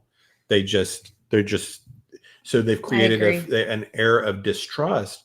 What if that lady had a real tip that was, she thought she did, but what if that had actually been a Sebastian sighting and she contacted somebody that she, called the wrong person and dropped off the information because she wanted to bypass law enforcement, and then it never got to detective hands? They need to earn the public's trust, because when a real tip could be coming in, they've got people, good people that believe that law enforcement's corrupt because they're quiet. Right. And that's a good point. That's a really good point. If they were out there talking and saying, hey, folks, we know this is an important case. We're looking for this kid. We take every lead seriously. We've got this detective dedicated. If you have anything that send in, please, we're looking for this. Spread the flyer. Have a great day. That's all they got to do. Once every week or two or month or whatever it is. Just let people know that this thing's not sitting on a shelf. That's all they got to do. It's not that hard. That's a great point Seth just made. Policies need to change, and new departments need to be developed that focus on the children. I agree that there needs to be a children's unit that does nothing but look for missing children and investigate missing children crimes. If a child's been abducted, if they've been harmed in some way, abuse of some kind, any of that, there needs to be a special children's division and not just regular law enforcement dealing with it, but a team of social workers, police officers, and people that can go in and assess what's going on and try to find out where that child is or what the abuse is or how that child was harmed. Exactly. Yeah, absolutely. And I can tell you just from a personal standpoint, the sheriff in my hometown, if this situation was in my hometown, you would hear about it every single day from the sheriff of that town. He is the PR person for our town. He literally, every case he deals with every day, he makes updates. He goes on Facebook. He goes on television. He was actually one of the PR spokespeople for the state police before he retired from the state police and became the sheriff for our town. And so he does an excellent job. So I could give you example after example of the way it should be done. Yeah. But to me, this case in Sumner County is the way it should never be done. I just think it's a bad example on how to handle a missing child. Yeah, Sumner County, people say it's like small, whatever, but it's hundreds of thousands of people now. It's like 4 pretty big towns, and it's a booming area. Tons of people are like farmers are selling their farms, and all these subdivisions are being built. There's a bunch of companies coming to the county. It's far larger. It's plenty big enough to have a public relations officer that's giving updates. All they need is one. Well, just one. Go back to our stream where we're showing all the cars. Right. That's part of that was part of the reason I wanted to show, is just to show you just how many police there are in this county. And that was a drop in the bucket, because they didn't send all the Gallatin, Hendersonville, Portland, White House. That was just mostly the Sumner County guys. Just one PR person. Find some kid, 20-something-year-old kid that's great at TikTok or whatever, and hire them on. And there's tons of people with marketing degrees and public relations backgrounds that would, could that be something where or would you have to have a law enforcement background? No. Could it be a PR person that maybe just donated their time? You do not have to have a law enforcement background. A lot of times with the state police, I know where I was from, the state police, they had someone that was a PR person for the state police. They just happen to be a person that's really good at speaking on camera. Some of them actually have a PR background. That they don't necessarily have to be. They just have to be able to relay the information in a positive and informative manner to the public. Okay, that's cool. Just as you know, Bear 90, I see your request about looking into the Rankin County case about an alligator infested pond. I don't know that story, so I'll look at it. But Ginger Girl said, and I took it down because I wanted to see Mrs. E, but she said there's. No, I like the top of my head. She said there should be tougher penalties for those that harm vulnerable children and seniors. Well, I think, no doubt. I think there's been some discussion of our United States leaders that we're, going to be voting on here very soon. One has a very firm stance on what should happen to anyone that's abused a child or unalived a child, anything like that. There are some things that he has strong opinions on how that should be handled. So. Well, I mean, I think based on our viewers, I mean, the DNC is going on, so I'm going to guess that the viewers probably, are not watching that in conjunction with us. So, ooh, gruesome details on that alligator thing. Okay, and I also want to see Don B has popped his head in. Hi, Don B, welcome. There's so Hi, many Don. people. How you doing? There's so many people. Bear's here. Yeah. We will definitely look into that. And big shout out to our UK people, Women's Warrior, and I think Carla from the UK, and it's about 2:30 in the morning there. So bless your hearts and thank you for joining us. We appreciate you. Tip for Tat says she knows who I'm talking about too. Maybe she does. Maybe she doesn't. I'm going to bet she doesn't. I'm going to bet she doesn't either, but she might. She might. So I'll have her send it to me in a text. Send it to me in a text, Tip for Tat, and I'll tell you if you're right or not. So besides the police officer, Hi, Garrett. Okay, sorry. Hi, Garrett. The one I was most interested in, I actually was talking to the crime scene person because I was letting her know that one of the controversies that I've heard from our chat and other creators and such was that was the luminol ever done in the house? And I was explaining to her that what people are saying is that if you were going to do the whole luminol thing in the house and everything, that it would be obvious to the neighbors and everyone because the windows would be covered and and all of that. And I said, is that true? And so she said, well, I have to understand the situation. So I had to explain the whole story about how he, Sebastian, that disappeared and what, was reported missing the next morning and that it was considered a runaway. And we think at some point in those next 3 days that the investigators realized that this might be a foul play situation. And then that's when, the DA showed up and all of that. So sometime in those first 3 days, we think they became suspicious of the Proudfoots. And so she said, well, so it depends. What she told me, I'm going to try to get this as close as the way she said it as I can recall.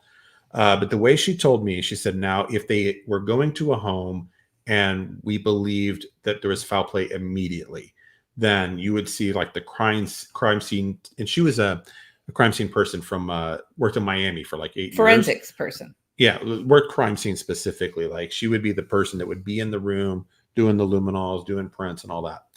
And her career was in Miami for the last 8 years. So I'm sure she's seen quite a few situations down there. Right. So anyway, she said what you would do is you would crime scene the whole thing. You wouldn't allow anyone that didn't have to be in. And we would go to work. And when we were finished, then police and all that could come in. But you wouldn't let them contaminate the scene. She said, though, what would be different with a runaway situation is that she goes, I'm assuming they had dogs all in there and different police coming and going and parents and everything walking all through the scene. And she said, then that would be what you would expect. But there would be a point at which a police officer, detective or whatever would be there. And whenever they got that first hint or clue that there might be something wrong with the parents, like if one of the parents said something weird or they noticed something strange in the home, then at that point, they would clear the house, go get a warrant, come back and have the crime scene people go through and start doing their thing at that point. Mm-hmm. So that's how she was saying that would work. And I said, well, what about like luminol and all of that? And she said, I said, could you do luminol in a house and the general public, like the neighbors and stuff, not have any idea? And she said, well, it's not like in television. So she said that you don't just go in and luminol an entire house. She goes, that's not how it works. She said what would happen in that kind of scenario is that the detectives would have points of interest that they would mark with these like little tags. Like one of the examples she gave is, like if in the kitchen you saw spot on the floor that looked like it had been recently cleaned with bleach, they might put a tag there.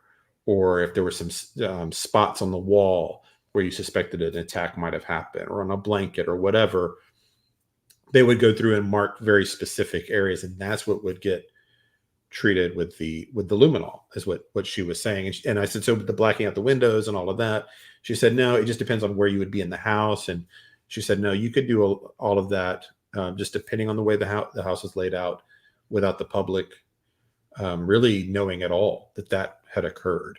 So anyway, I thought that was interesting. Do you remember me telling you anything else about that I'm forgetting? Just that you were very impressed with her. Yeah. So.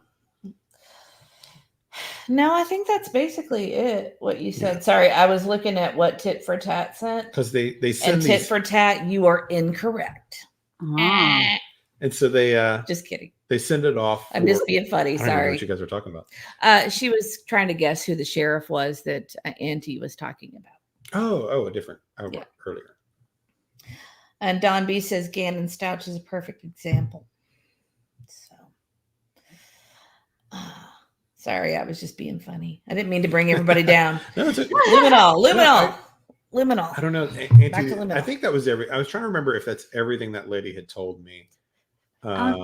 She says, but I'm never wrong. Oh, sorry.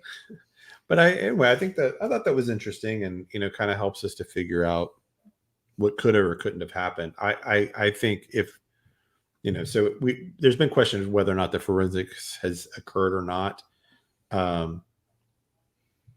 So if it would be, she actually said it would kind of be up to the detective if they thought they needed it. And she said that they would do it very quickly, because every day that passes, your evidence gets worse.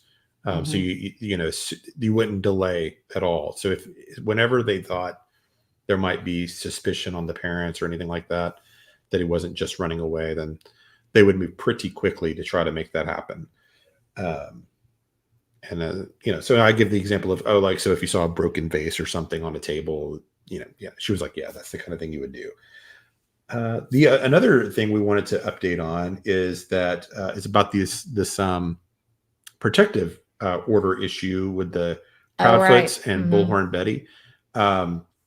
Chris apparently filed sometime in the last day or two, so he's now part of all of this with Katie, both Bauer Sox, and now Chris is also seeking a protective order from Bullhorn Betty. Right. And on the website for Sumner County, where it had listed them as all having warrants, which means that they were, seeking these protective orders, that's all gone now.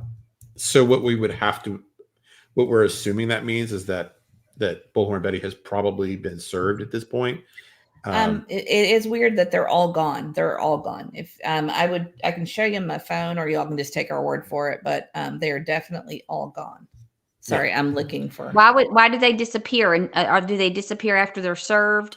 And that was an explanation that I saw. I haven't looked into that, to be honest. It was right before we came on that we found this out.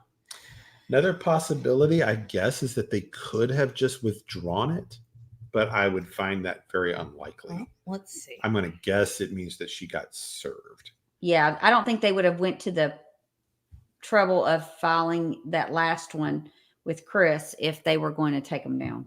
So I don't know the date on that. I don't know if Bullhorn Betty's addressed it or not, or mentioned it. But that appears to be the movement on that. So maybe Chris's filing date was the 19th. I just found it. And today's the 20th, right? It was yesterday. Yeah. And they were talking about the sheriff. Yes, he's an awesome sheriff. I know exactly who you're talking about. And this is my hometown that I was talking about. But that Sheriff Grady is not too far from where I'm at now. Okay, so it says that the Chris one is the hearing date is on August 29th. Let me see if the others have moved. Let's see. Okay. The 29th. Dawn said with the publicity and court security, maybe that's why they've been removed. I don't know. The other one is still going to be on the 22nd. I was wondering about this. So, like, are they going to hear these 4 different protective orders as 4 different hearings? That's the way it looks. I would think the 3 that were filed on the same day will be together. They weren't filed on the same day. They weren't. The Bowers House were a few days later. Oh, they were later. Okay. But all of the other 3 are on the 22nd at the same time. The Real Me Too says next court date is August 22nd. Yes, but it appears, I don't really want to unnecessarily put up her information because that's not nice. But it appears that the other one, where did it go? Hold on. The Chris Proudfoot one is on the 29th. And the judge, it's a different judge. Wow, that's odd. Mm-hmm. That would, like I said, I don't want to put it up. So, guys, if she's actually been, it's out there if you want to find it. If she's actually been served, it seems like it would be a reasonable request for her to have those consolidated to the same date.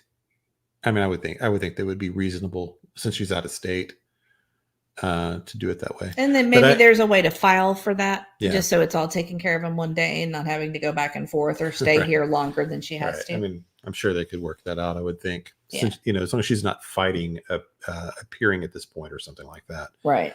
But so that's going to be interesting. So it's possible that they'll give one of them or none of them or all of them or half or whatever. So, well, I can show you guys that the warrants aren't there anymore, but I don't know. I really don't want to put her name out there. I mean, I know her name's out there. I just don't. I don't like to do that to people unnecessarily. Yeah. But you can go on any of these websites and just type in the search, and you can find it. It's pretty.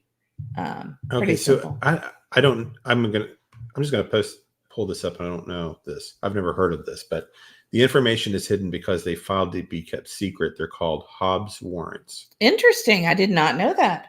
Let's look up Hobbs warrants. Okay, well, that's interesting. I've never heard of something from Harry Potter. I have been craving a butterbeer. So like the Proudfoot. I like the frozen ones. The frozen ones. Yeah. I don't like the regular, like the frozen. So we'll see what happens with that. Maybe she'll just hang around since she's going to be in town for that. Which I don't think we mentioned that. We didn't mention that. Oh, sorry. But they're doing the gathering of voices on the 26th. I think that's in the morning. Is that correct? Like 9 or 10, something like that. It's in the morning, and they're going to have cake and drinks and just kind of I think in support of law enforcement continuing to make this case a priority. Yeah. And so like we were talking about earlier with Dee Warner, it was very effective and they did a very similar kind of thing at their sheriff's department, and it got elevated to the state picking up at least that's what the Cold Case Foundation theorized was part of it. It puts pressure. Mm-hmm. You want to be, you don't want to have to do those things, but that's just the way the world is. Squeaky wheel gets the oil. And, it's like the mom we talked about, Angel Turner, the mom, Carrie, she got out there and was all over the place. We had some late joiners that wanted to know about Angel real quick. So just quick summary. Sure. So, so we, Angel's been found safely, is how they've been saying it, that she, and that the, whoever she was with has been charged. We don't know exactly who that person is. There's some guesses out there online, but nothing's been confirmed. But she is back home. And Carrie, the mom, who was out there doing tons of podcasts and posting several times a day on her own Facebook. And, when we did our show on, she came into our comments and, answered every question we had. And she did that with several other creators and all different platforms and everything. So she was very, very active, and you could tell she was kind of exhausted and getting attacked everywhere. Yeah. But that's how you do it. You got to be the squeaky wheel, and you go quietly, and your case gets pushed to the side for a parent that's more activated. Because people are human. Policemen are human. I don't know who that is. Clarice Proudfoot. Clarice. I don't know who that is, Nana, but if you can elaborate. Is this a case they want us to cover? Maybe she is answering. Maybe she's behind, and she's answering some other ones. Oh, I'm not sure. Might be answering something else. Could be. And I'm then, just looking through all the. I'm just trying to catch up because I'm behind as usual. And the Real Me Too says August 26th from 9 to 12, 11-7 West Smith Street in Gallatin. Okay, yeah. So that'll be so that's right in downtown Gallatin, and so I think they're having cake and and clearing Seth. So we think that that's going to help with the Cold Case Foundation because they and that would be good. We can make that happen after what we just saw with D. Warner. That would be a Clarice was like, "That's step. Me." I think she was just saying hello, and I. And sorry to scare you, Clarice. One of them said Clarice, and that's Charisse. So that's funny. Oh, I thought it said Clarice. I even wrote your name down. I'm going to erase it. Oh, sure. Because I thought something was wrong. I thought something was. That's hysterical. Sorry. Well, welcome, both of you. Welcome. And I saw Philly Mom in here. Welcome, Philly Mom. Oh, what's wrong? The crime dogs are getting upset. And so that's wonderful. I'm glad you're all doing these events. These are all great media things for the news to pick up on. You've got one in Gallatin, one up in Clarksville. You'll get different local papers, local, influencers of different kind. It's all as sad as it is to have these kind of anniversaries roll around. It's good to take advantage of them because the media is more likely to respond. Exactly. On a 6-month anniversary than they are maybe another time a year. Mm-hmm. And to have the ability to come out and film, they need something to film, and these things are helpful for that. And just remind the Sumner County folks that this is a priority, that people want this thing done, and that's how we do it. It worked for the Warner family. And so maybe that'll work here. I like the strategy. All right. Am I missing anything else on those events? I don't think so. We got the Clarice thing all worked out over here. I'd had Charisse. Sorry, Charisse. Sorry. And I don't want to. Oh, this is nice. What do the so we know that this how Bullhorn, Betty, and Seth are doing these events to bring awareness to Sebastian, taking advantage of that 6-month anniversary time. So what are Chris and Katie doing? Shopping for what's their plan to bring more awareness out on that anniversary? They're doing interviews or anything like that we've heard of? I mean, we don't know. I guess we'll have. I try to stay objective. I'm just asking. What I don't know. I haven't heard anything. You would expect it. Well, I guess we'll wait and see, and we can definitely report on what happens. Yeah, and it is kind of a I'm not sure which way they'll go with that, but I haven't heard anything that they've got planned. I'm hoping that we'll see. We'll see. I think that the Saturday thing for Sebastian's going to be really nice, and I think it's going to be very successful for Michaela's. So, motel, I think that's cute. It's cute. Yeah, it's nice. And I love the idea of the Fallen Brewery. I think that's amazing. I really do. And then I don't know what Jacob's Audible is. I'm assuming that has to do with autism, though, right? Where? In the middle. Oh, in the flyer? Look at the blocks. Oh, I see it. Jacob's Audible. Oh, I just saw the blocks and just thought it was blocks. Like I didn't catch that it was. I don't know what that is. Maybe the Fallen Brewery and Michaela's Mutt Motel are there, so maybe they're a sponsor. I don't know. I'm gonna look it up. Okay, I'll look it up. I think it would be if we could find a way also to see how this case progresses, but to continue to ask law enforcement to give us information and write letters and say, we'd like the case reviewed or more discussion. What did you find out? It is, they are it looks like they're also a charity. And okay. It's time for the pups to go potty. Events. I'm not quite sure what they do, but it's some kind of charity supporting autistic kids, empowering parents, building a community. So yeah, I'll put their link in here. We'll just let everybody else go to it. There we go. There you go. All right. I'm going to have to handle a few situations here. We've got a bedtime for little E, and the pups need to go potty. So I am going to take myself off camera for a minute and let, I'm just going to step away. Who cares? Yeah. It'll be okay. And it messes it up sometimes. It does. It messes it up because we're not good at this. You guys, you know that. Yeah, he definitely needs to go. He's been very good about telling us that. So it's wonderful. He's doing good. I'm actually gonna. Well, anyway, I'll take care of it. You guys keep going. I think we've gotten some really creative responses to what they might be doing on the 26th. Oh, do we have somebody? Yeah. Somebody said, Marcia said, I wonder if Katie and Chris are going to celebrate by taking more YouTubers to court. Oh, they could, yeah. It says, and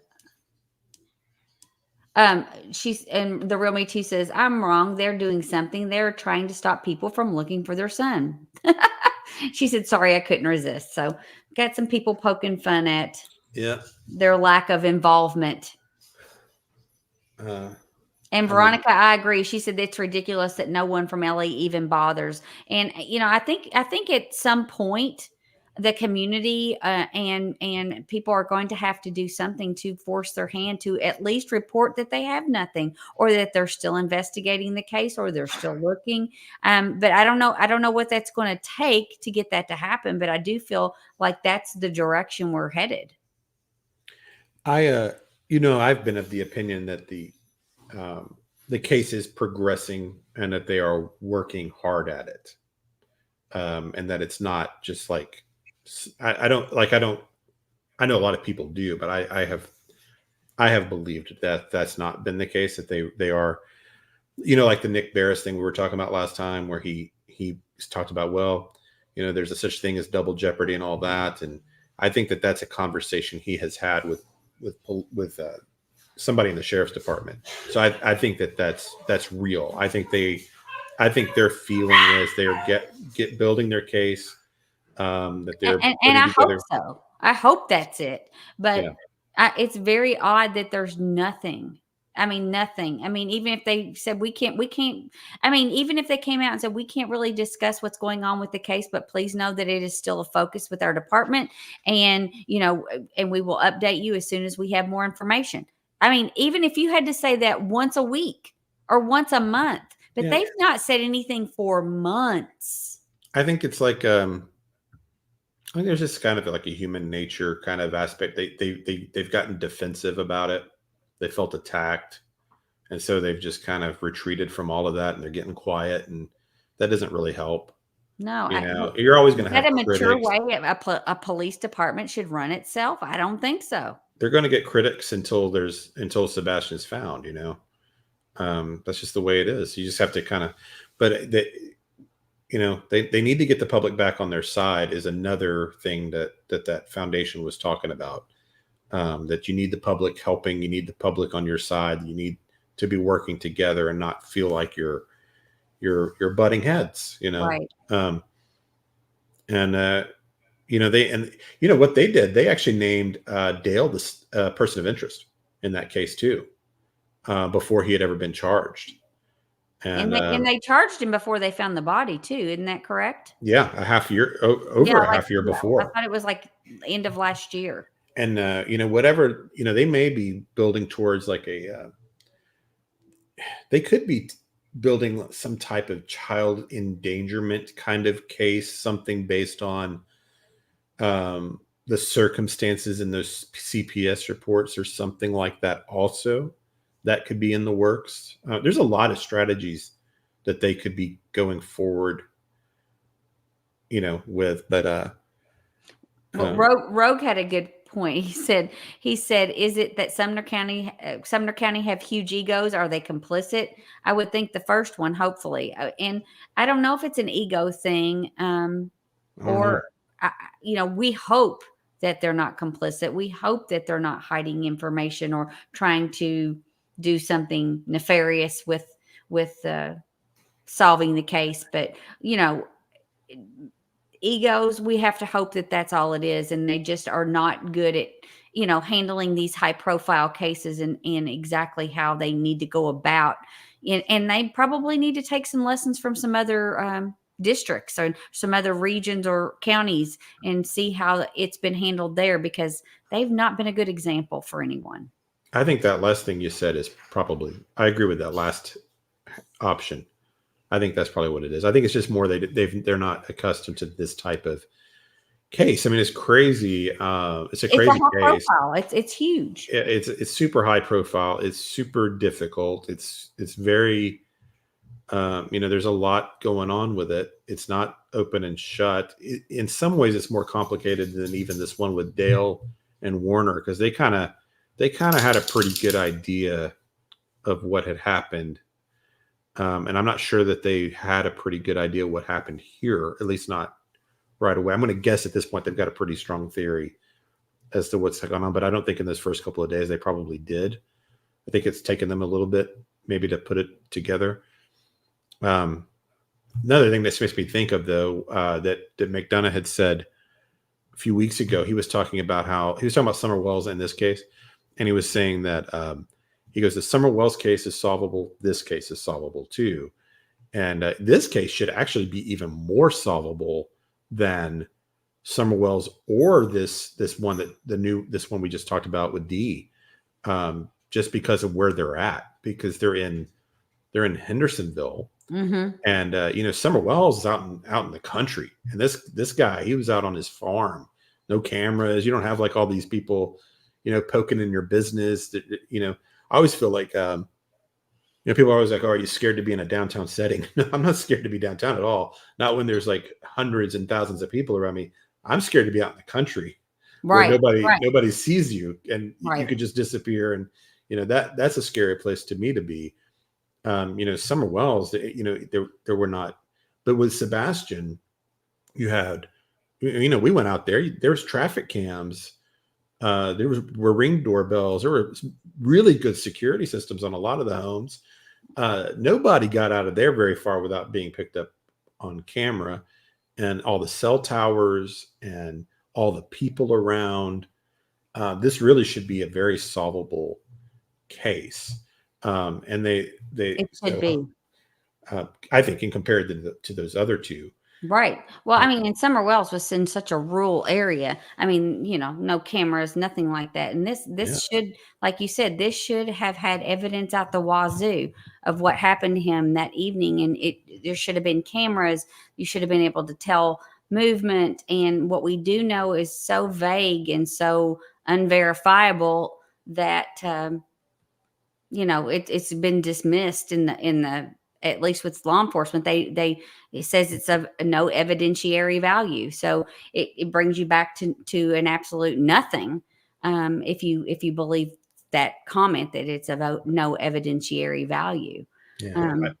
Well, that's another thing they've made a mistake on, I think, is lying to the public with stuff like that. Mm-hmm. We all can see through these different statements they've made that they don't have any evidence. They don't have any clues, just no idea what's happening.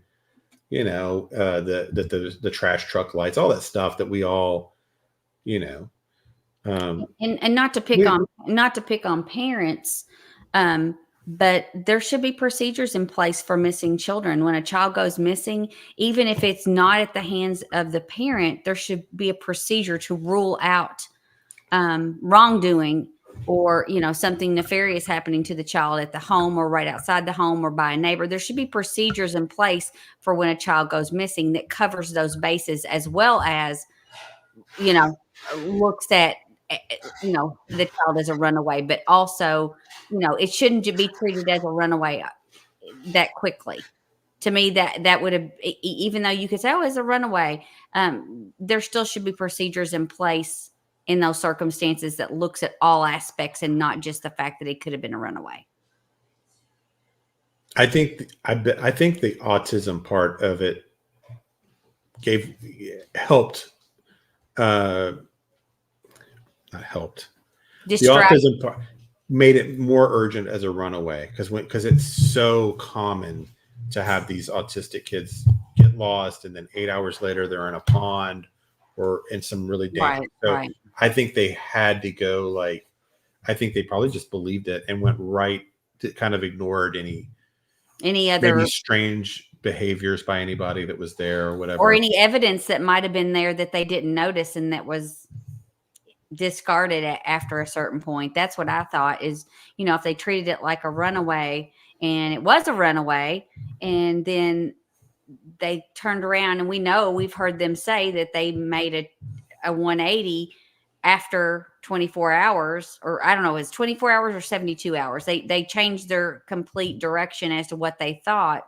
But, think of the evidence that could have been covered up, the evidence that could have been lost or destroyed because it wasn't handled in a certain procedure. And that's what I'm saying. There needs to be procedures in place, regardless of if you think it's a runaway, that's done at the home site or where that child left from, so that if something like this happens again, it's looked at from all aspects and not just from a runaway standpoint. Yeah. And Tit for Tat said, check your email, Mrs. E. Oh, okay. Email or messages? So, do we want to do this last thing I was working on tonight, or how do you feel about it? Or do you want to save it for next? Oh, I want to ask Tit for Tat real quick. Is it okay if I share what she sent? Well, this might be better. Yeah, this is interesting. I have it. I can't read it, but I'll have to download it. I just want to ask her.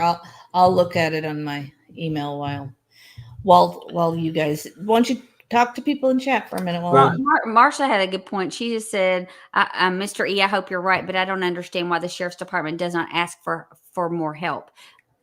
That's another thing. Have they that we don't know, but reaching out for help. What do you think, Mr. E?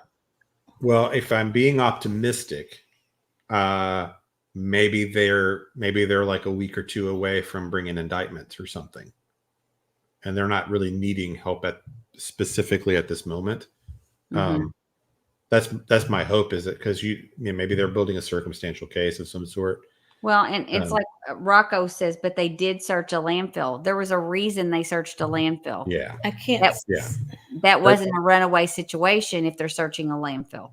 Right. So they figured it. We think they figured it out within the 72 hours because of. Now I know Stephen Crabtree with that. If you remember the thing that happened with him a few months ago, and Tony Mathis and him had that thing where he told him a few things, and Crabtree ran with it, and then basically had recanted some of it. Yes, he went to the police department. Yeah, he recanted and apologized for the part where he said that Sebastian had been seen on film sometime on the 26th. Of course, that would be the Monday, the day that he was reported missing. He said he misunderstood that, took that back. Actually, I think that was a conversation he'd had at the sheriff's department. Right. He said he misunderstood that part.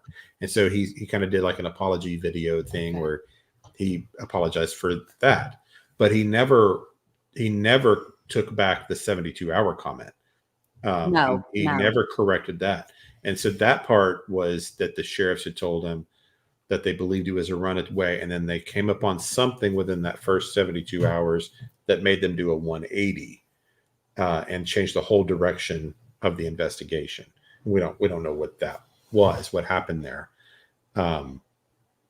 But since he never was corrected or took that back, I have just kind of gone with it that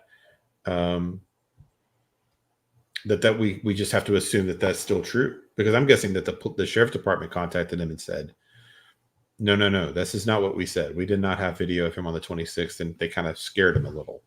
That's what we were kind of thinking, I believe. Mm-hmm. I don't know, and I don't follow his channel, so he may have taken that back at some point in the future if he has. He may have recanted that. I don't know, but I don't know much about that guy.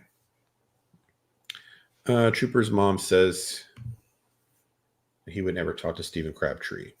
I don't know. Well, I mean, Stephen Crabtree is a resident of our county, and I think that residents of our county should have the right to go in and discuss, or ask questions. So, I know there were some other people that were here like last week or when all the stuff was going on with the first day with Betty, and people were asking questions, and they said they didn't get a good reception in the sheriff's office, but I'm not 100% sure those people were from our county. Yeah. And that was a group. And I think if you went in as an individual, especially a few months ago, I think you would have. I think they're probably not taking anybody like that now. Okay. But maybe I think at least they've said they're not going to answer any more questions like this. But back then, it seems like they might have been a little more open to having the conversations. I'm not sure, but like I said, I don't know much about the Crabtree person, other than that he didn't recant that part. But he did apologize and say he misunderstood the way what was said to him. So I feel like if he was going to recant it, he could have recanted it all. Yeah. But so regardless, we think at some point within that period, they had to have changed direction because the DA was also there within a couple of days, 2 or 3 days. And Trooper's mom, we're not disputing, anything, but we're not going to Google his record or anything. I'm just saying what he said on. Oh yeah, that's my fault too. Also, just so you know, as far as creators go and that kind of thing, we don't talk badly about anybody. We talk about them if they're like a source of something, but talking badly about them, we don't do that anyhow. Yeah. Even the ones that probably deserve it, we don't. We try to stay very neutral as far as that goes. Yeah, and because I think that all of us are trying to get things accomplished. So, and I had not heard that they found anything. Someone said that they thought that or believed that there were security cameras found in the landfill. I have not heard that. I saw somebody. Yeah, I saw somebody. I mean, that's a speculation. There's somebody guessed that. We don't know that, and it would be great if they did. But that's certainly nothing that's been shared with anyone that I know of. Well, again, you might want to go over how we address things about, having to have multiple sources just because we have some new people that haven't been in here before. Yeah. So generally we just try not to, anonymous sources. We try to avoid from other creators. If there's, Crabtree's different because he's naming his source. He's naming his source, and he put his face out there with his first and last name. So when we report that, then that's a little different. When somebody, or if I have enough of a track record with that person, reporter, whoever it is, and where you go, okay, well, they've been right about several things in the past. We can kind of trust that this source is, got a track record. Random source comes out of nowhere. You just don't know. Most of them, I mean, if you've been following this case, 95% of the time, these anonymous sources turn out to not be true. So we just stay away from this because we're trying to. The purpose of the channel is to be truth seeking, right? Whatever it is, and even if it means our theories and things are wrong, that's okay. We just want the truth, whatever it is. That's been our whole goal, and it's easy for us all of us to hear a rumor and it gets stuck in your head, and you gotta go, well, I don't know for sure that's true because I heard it from Katie. Just like sometimes we'll hear, I think Katie says, and we'll think, well, that's a fact, and well, it's not really a fact because it's really just her saying it's her word, right? Or or anybody involved. I don't know what that means. There's a rumor. I have not seen it again. I don't know what that is. It's something on that report. That Chris changed his race to Native American. Again, though, I haven't seen it in person, so that's not something we could verify. I haven't looked into it either because I would assume it had to do with his daughter if he did. Maybe it could have had to do with first thing that comes to mind is maybe it had to do with being on a reservation. Maybe he had to so that she could go to the reservation school, which is where if I understand correctly, she goes to. So could have something to do with that. What's Sorry, the I'm getting a lot of texts. In his report, he put I on his race. Huh. I don't know. Oh, like this recent filing? Is that what they're saying? Like for the protective order? I have no idea. I really don't. And I don't know the jammer rumor. Bear. I'm not sure what that is. Do any of you know what the jammer? I don't know that one. Jammer. No. I'm going to look and see if I can find it. Sorry. I do kind of have I don't know, for me personally, and I do this with mainstream news also. I follow lots of kind of different topics and stuff on like X and other platforms and things like that. And if there's someone that I feel has misled me in some way, I just I unfollow, I block, I mute, and do all that because I don't like to be misled. So I might miss some of the rumors. Yeah, he definitely does that. If I feel like somebody's spreading stuff that's not true deliberately, then I'm out. I don't listen to them again. Linda thinks it would be indigenous. So maybe, yeah, I mean, again, I haven't seen it. So I do not know what the purpose of that would be. I have no idea. So I haven't looked into it because I didn't think it was pertinent to the case, honestly. Yeah. Because there's so much that we research with this that sometimes you just have to leave some things out. Let's see. Tit for Tat had sent this email where she had reached out to TBI. I believe it's TBI. Bobby Simmons. Is that TBI? Yeah, TBI. Sorry. Oh, so somebody's Lady Tit for Tat's explaining Wi-Fi jammers. The neighbor's camera was said to be stuck at a certain time. Rumor was that someone used. I have heard the rumor. I've heard it. We can't verify it. Well, even if that's the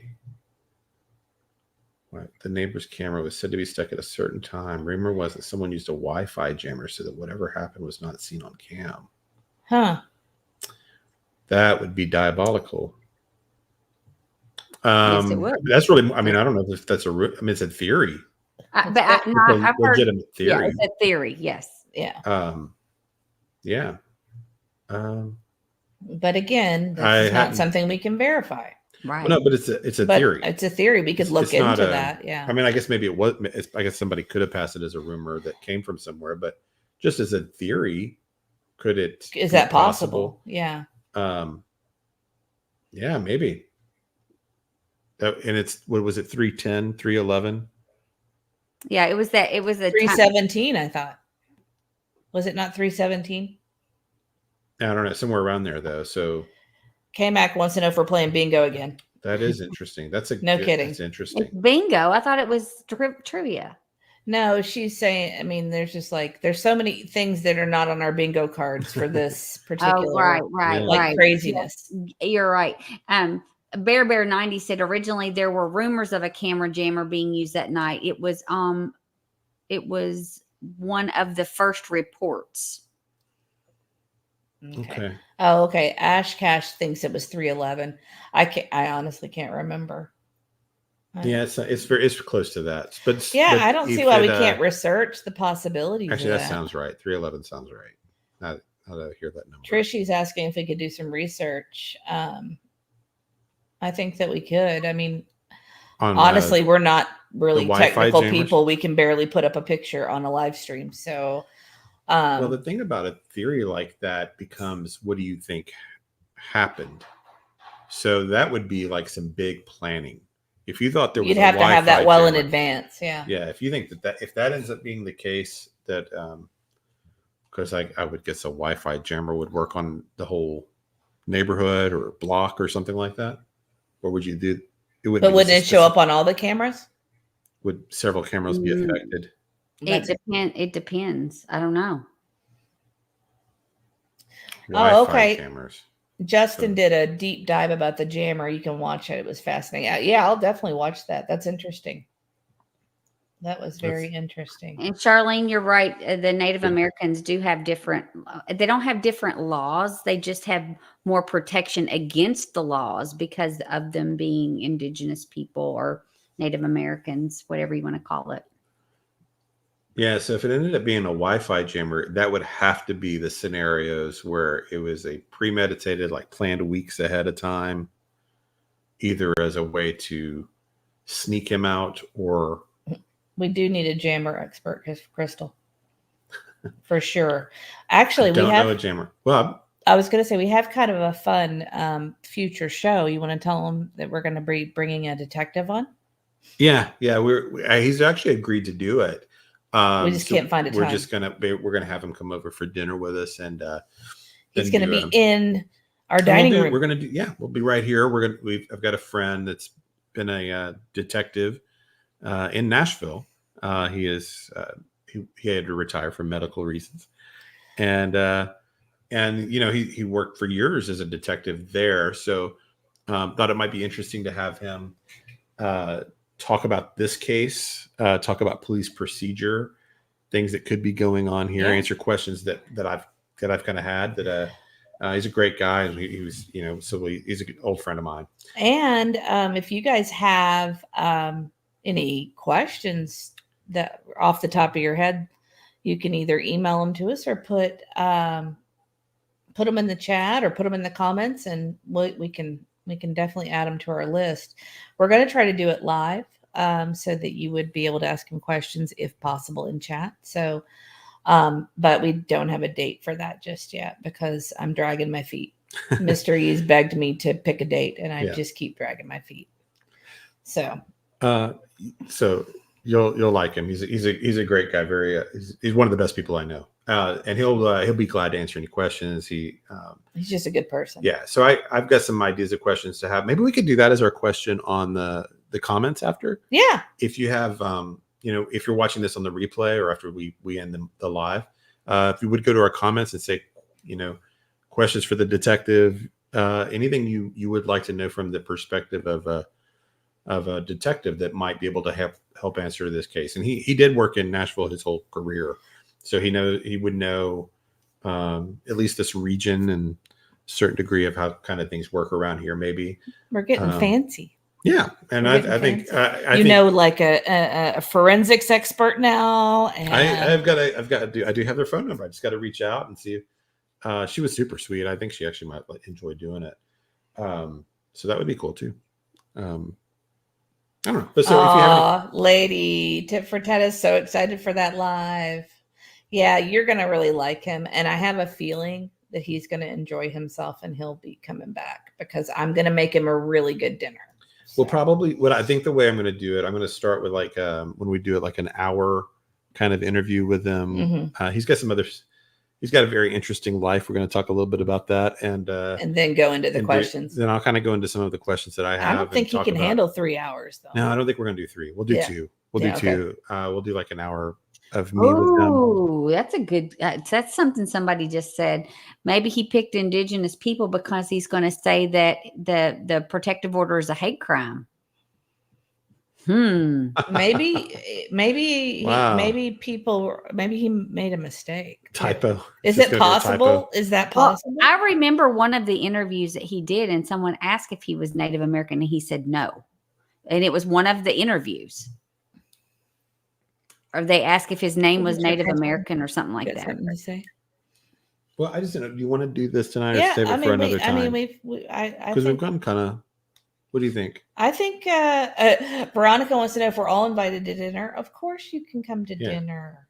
No, he's not a very technical person, and so we asked him. I said, "Would you like us to give you a link so you can join us in your own home?" And he said, "No, I think I'd rather come to your house." So he's going to come over. We're going to have dinner, and then probably go live about 6 or so.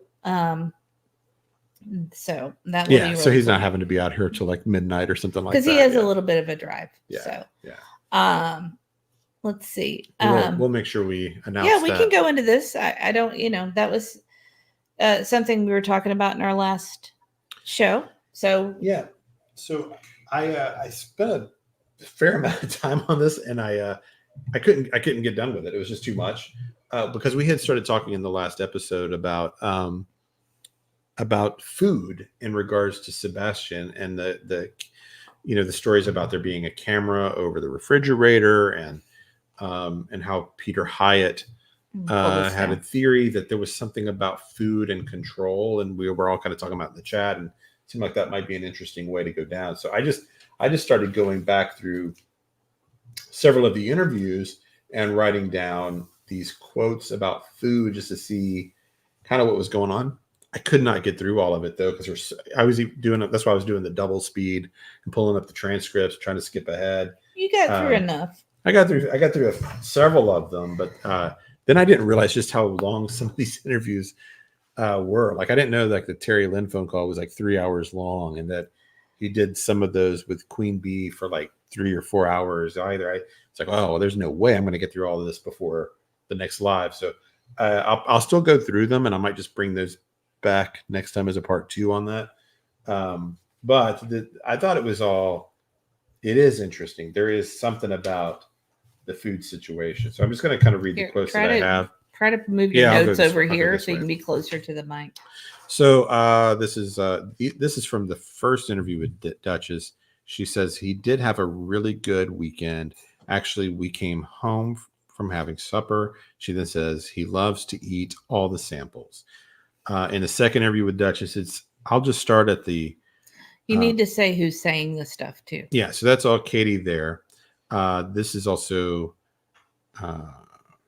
Yes, this is also Katie. I'll just start at the morning. Sunday morning, we got up and I made him a fun breakfast for all spaghetti, pancakes. We FaceTimed family while we were eating so he could brag because that's something he likes to do. And we were laughing and joking. Also in that Duchess, do you all have camera? Oh, someone. Yeah. So the Duchess asked, do you all have camera footage in your home? And Chris says, I've heard people saying this. Oh, and Duchess says, I've heard people saying this too. And Chris says, that is some information that we cannot divulge at this time due to the ongoing investigation. And then Katie says, he gets up in the middle of the night and he comes in and gets snacks. And then Chris says, honestly, no, it's up and down at different times. I mean, not always. I mean, he goes in the kitchen and he'll sneak snacks and sweets and things he knows he's not supposed to be having, like typical kids do. Okay, so that's all from Duchess. Then she asks, what is his favorite food? They say, she says, ice cream, chips, anything with sugar in it, anything with sugar. Chris says, his favorite drink is Yoo-hoo. Katie, no, he takes chocolate milk over Yoo-hoo. Chocolate milk, as long as it's not the fat-free chocolate milk that the school switched to, because he's really upset that the school switched the chocolate milk to fat-free and he doesn't like it.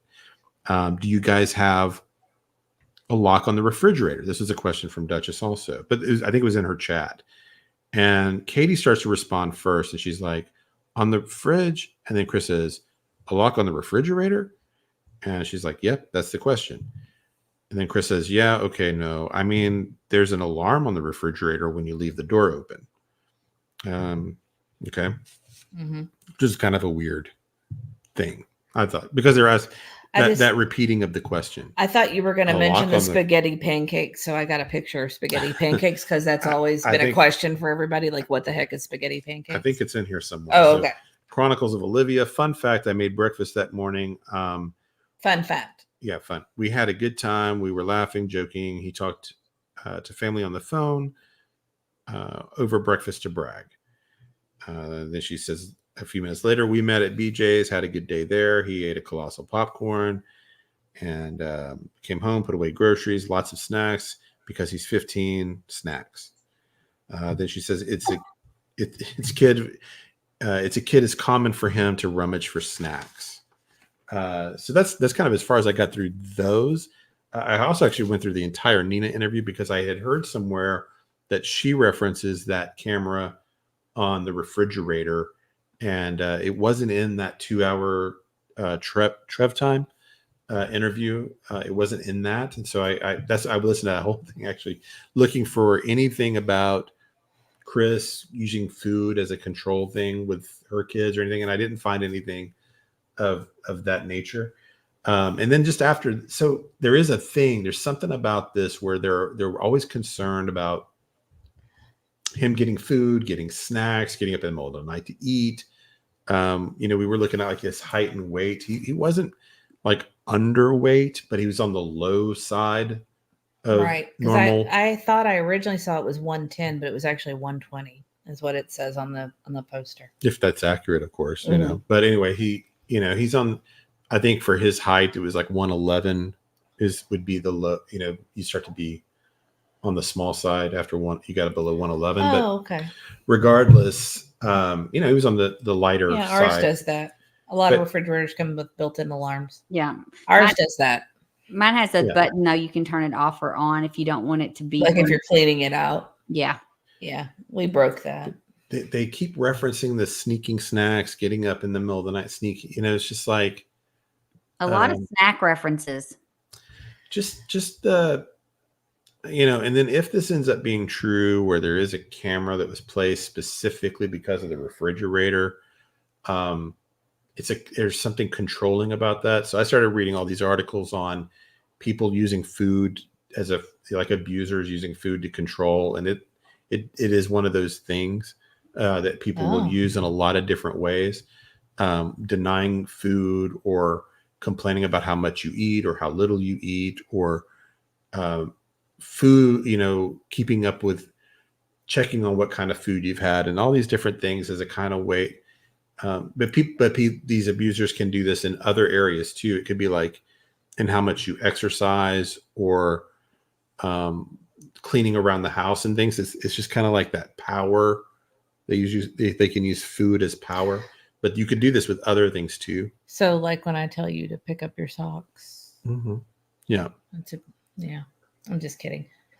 I'll take down the spaghetti pancakes if you're not going to talk about them. Well, I don't know which interview it was. It must have been a different. I don't know where spaghetti pancakes came from. Spaghetti pancakes came from.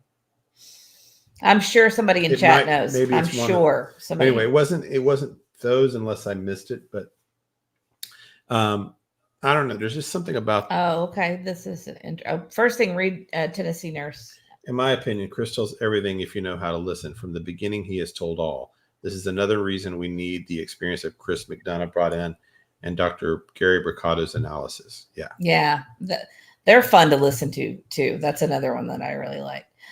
Sandy says. Yes. You saw the same one. Oh, wait. No, we didn't. Okay. Okay. Different one. In Smiley's interview, he mentions how Sebastian would have wrappers under his bed and he didn't want to get bugs. Interesting. Yeah. They're just obsessed with it or something. And what were you going to say? She had another thing she said, like Ruby Frankie. Do you know the Ruby Frankie? No, tell me about the Ruby Frankie. Oh, I don't know Ruby terrible. Frankie. This lady's terrible. Okay, wait. Somebody said it. I saw it. No, I can click it if you like. Yeah, click it. Yeah, there, you're gonna learn. You're learning. Yeah, it's only like 30 shows in. Yeah, this is another one. Deception Detective. Here, I'm gonna take the food did a off. lot on her. I'm gonna take the food. And okay, there we go. She would use food as punishment and withholding and stuff like that with her children. But she was like an influencer and was filming all this stuff with her kids. What? But she would do it like, hey, look what a great mom I am. Like what? It would be like, hey, you've made a mistake. I'm gonna punish you now. But she would set her kids up to fail. And Deception Detective's theory is that she was I don't know anything about is a sadist, and that she enjoyed the torture of her children. So she would set her children up into situations where they were going to have to be for punished. Content. Well, I think that was almost the excuse. More in reality, really just for her own sadistic pleasure. So give me an example of how she would set her child up to fail. Leave a 2-year-old with unsupervised and tell them not to make a mess or something, just like, don't, you just have to, you should just go see the videos. Do I need to? What's her name again? Ruby Frankie. Ruby Frankie. Yeah. She's in prison right now for abusing her children. Yeah. Yeah. Yeah. And one of the kids got out. They were locked in I can't remember exactly, locked in the closet or something, got out of the house, was emaciated, made it to a neighbor, and was starving and hungry. And one of the sisters was still like in the closet, sitting there starving.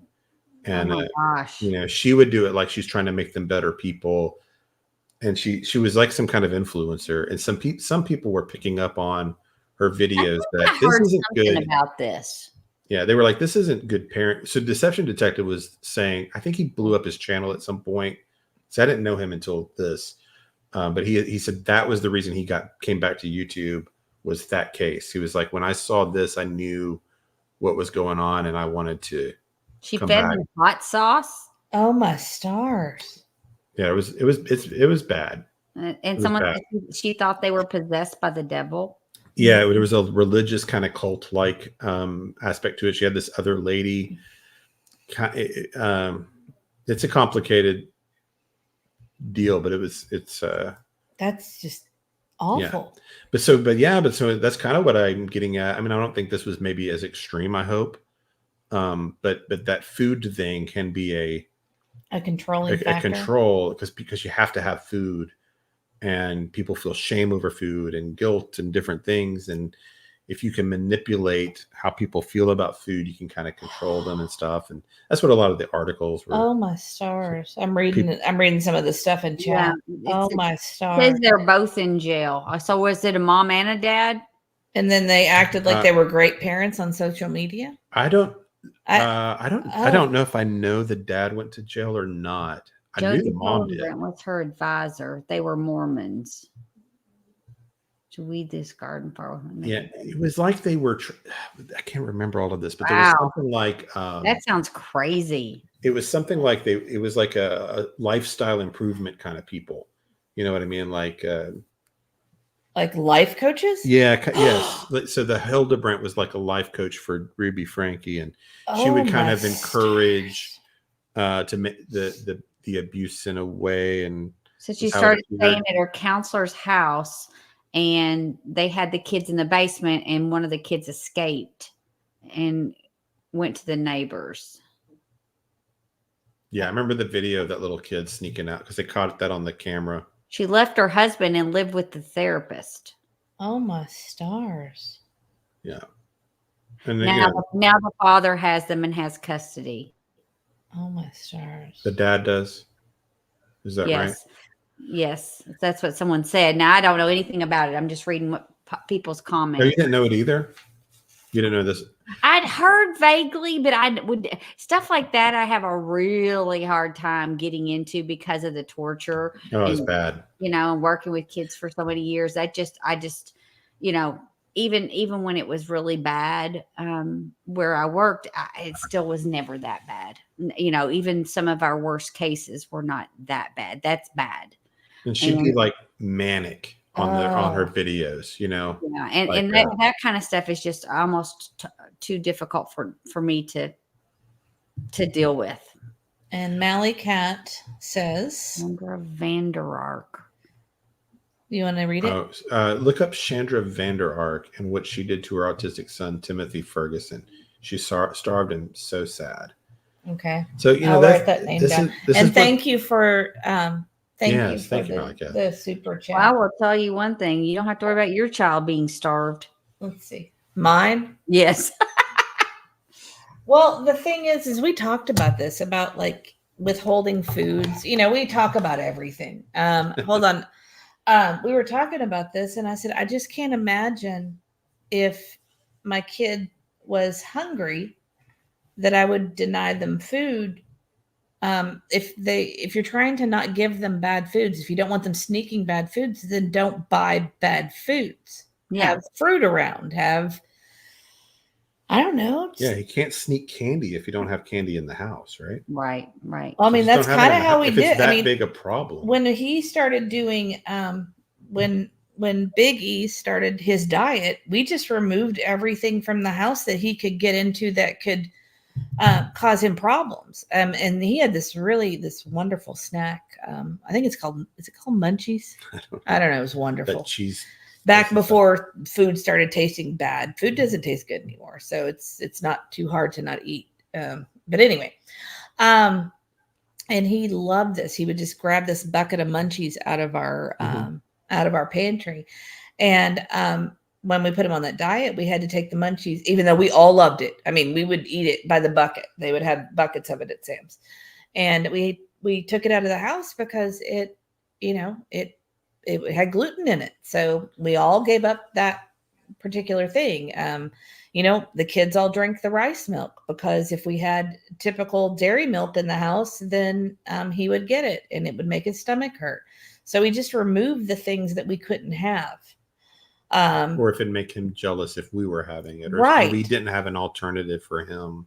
Right. That was similar enough to where he didn't feel jealous and want what we had or whatever. So, that's where you just do what you got to do. So Auntie might remember that's where the pizzas came from. We would make the homemade, because he was so sad that we would eat pizza.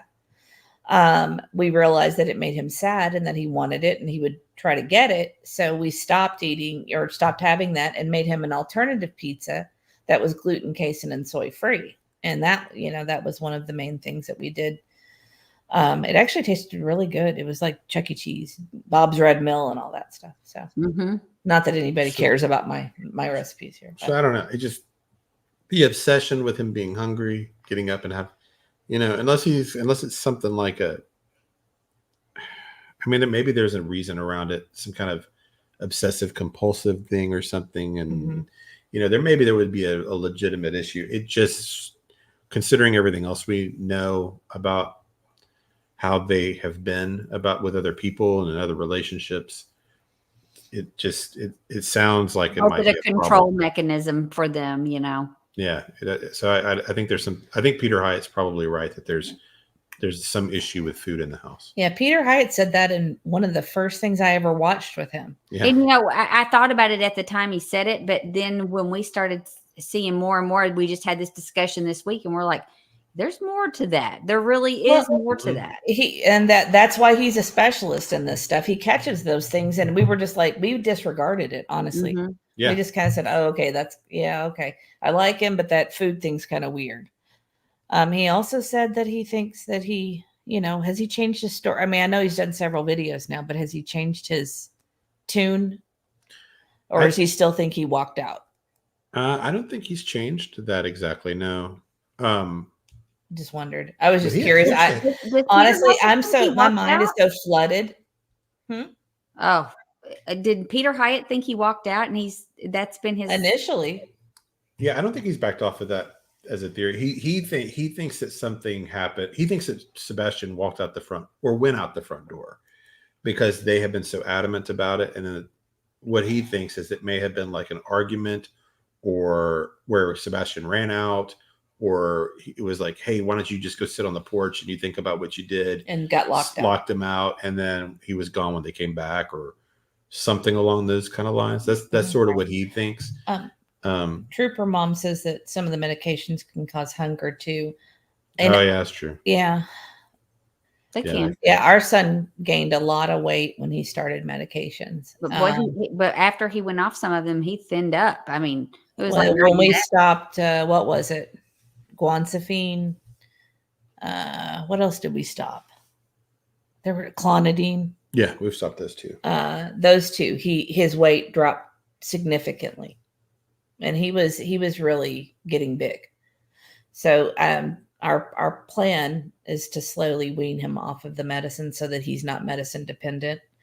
Because the reasons he went on the medicines in the first place is because he was going through puberty and he was regressing and having lots of behaviors that, so. Yeah, but that's a common thing according to our doctor, and that people try to slowly wean them back off. So, and that's our goal right now. And we've gotten him down to 2. We do. Yeah. In my opinion, Crystal says, in my opinion, Katie has a weight battle struggle herself. And some moms that have that will keep their kids from eating. Mm-hmm. Sure. Yeah. And yeah, but then I don't know that she has a real weight problem. I mean, I don't know. Maybe I honestly haven't seen her in person, so I can't. But I don't know, and we don't know for. Yeah. People TV can be very deceiving. So or, cameras. For sure. Yeah. I agree.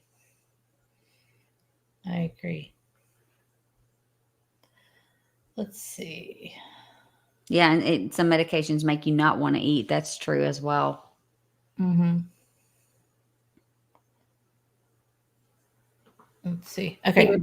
Peter thinks he walked out or was put out and told. Put out. Yeah. Yeah, put out. That's what I was remembering. And honestly, like I said, I've gotten so muddled because there have been so many different things that I've watched. I wish I had like a Rolodex or something of it with all of the information. Sandy said, "Aren't you guys getting hungry?" I mean, a little bit.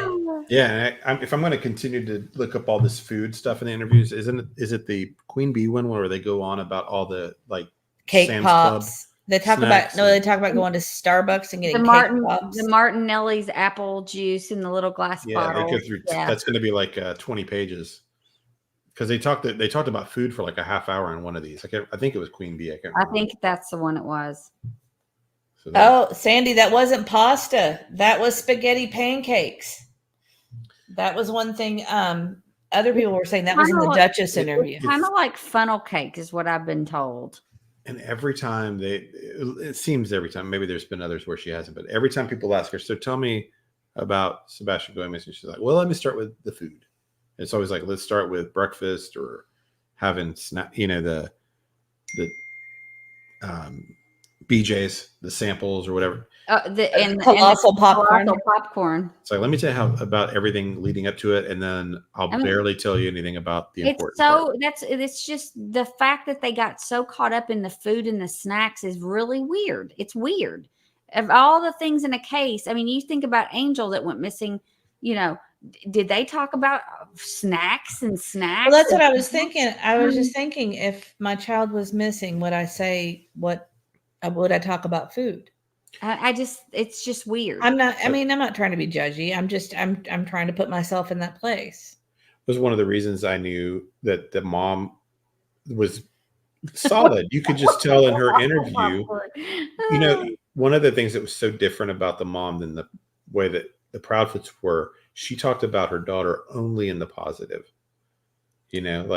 yeah, she did. When she would talk at the interviews, it was always like, here's things she loves. Oh, I've got a list of things she loved there. She loves. Yeah. She's a homebody. She's loving. She's got a big heart. She's outgoing. She's fun. Not once did she mention a snack. Not once. She wouldn't be like how he sneaks or, everything. They would say all these things are kind of like subtle digs on Sebastian. And she doesn't do any. She didn't do any of that stuff. And so it was, because it was another reason you just knew that the mom was so is that something not involved in any way?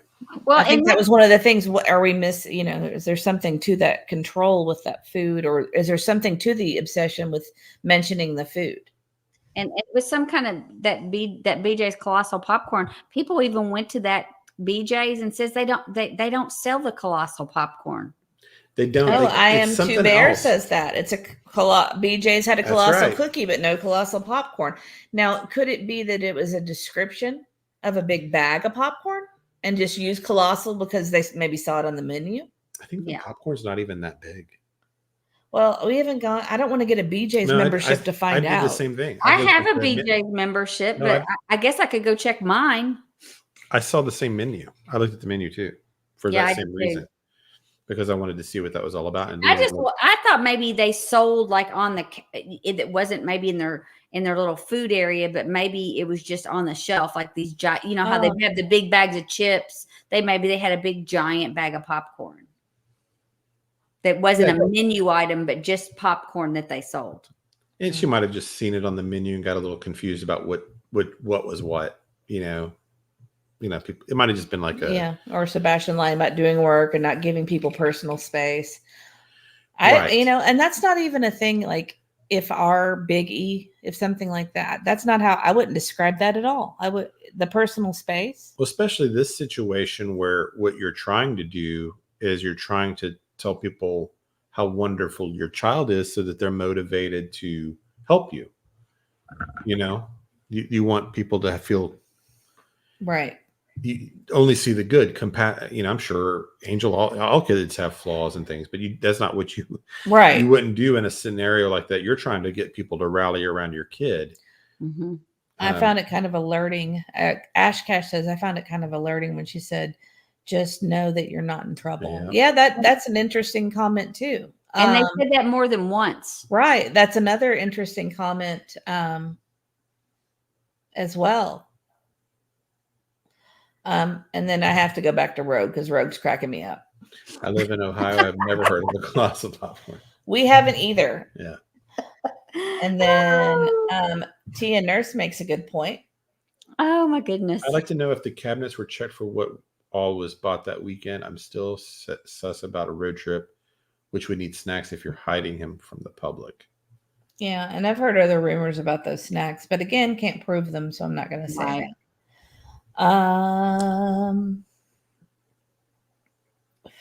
Do you mean like if the snacks were purchased now I finally for him I have a fruit fly that's flying around me. Does that? I'd like to know the cameras. Is that what you're saying? Like taking these snacks for him to go, like be out there on the run, in hiding somewhere. Oh, that's an interesting. That's interesting. So many snacks.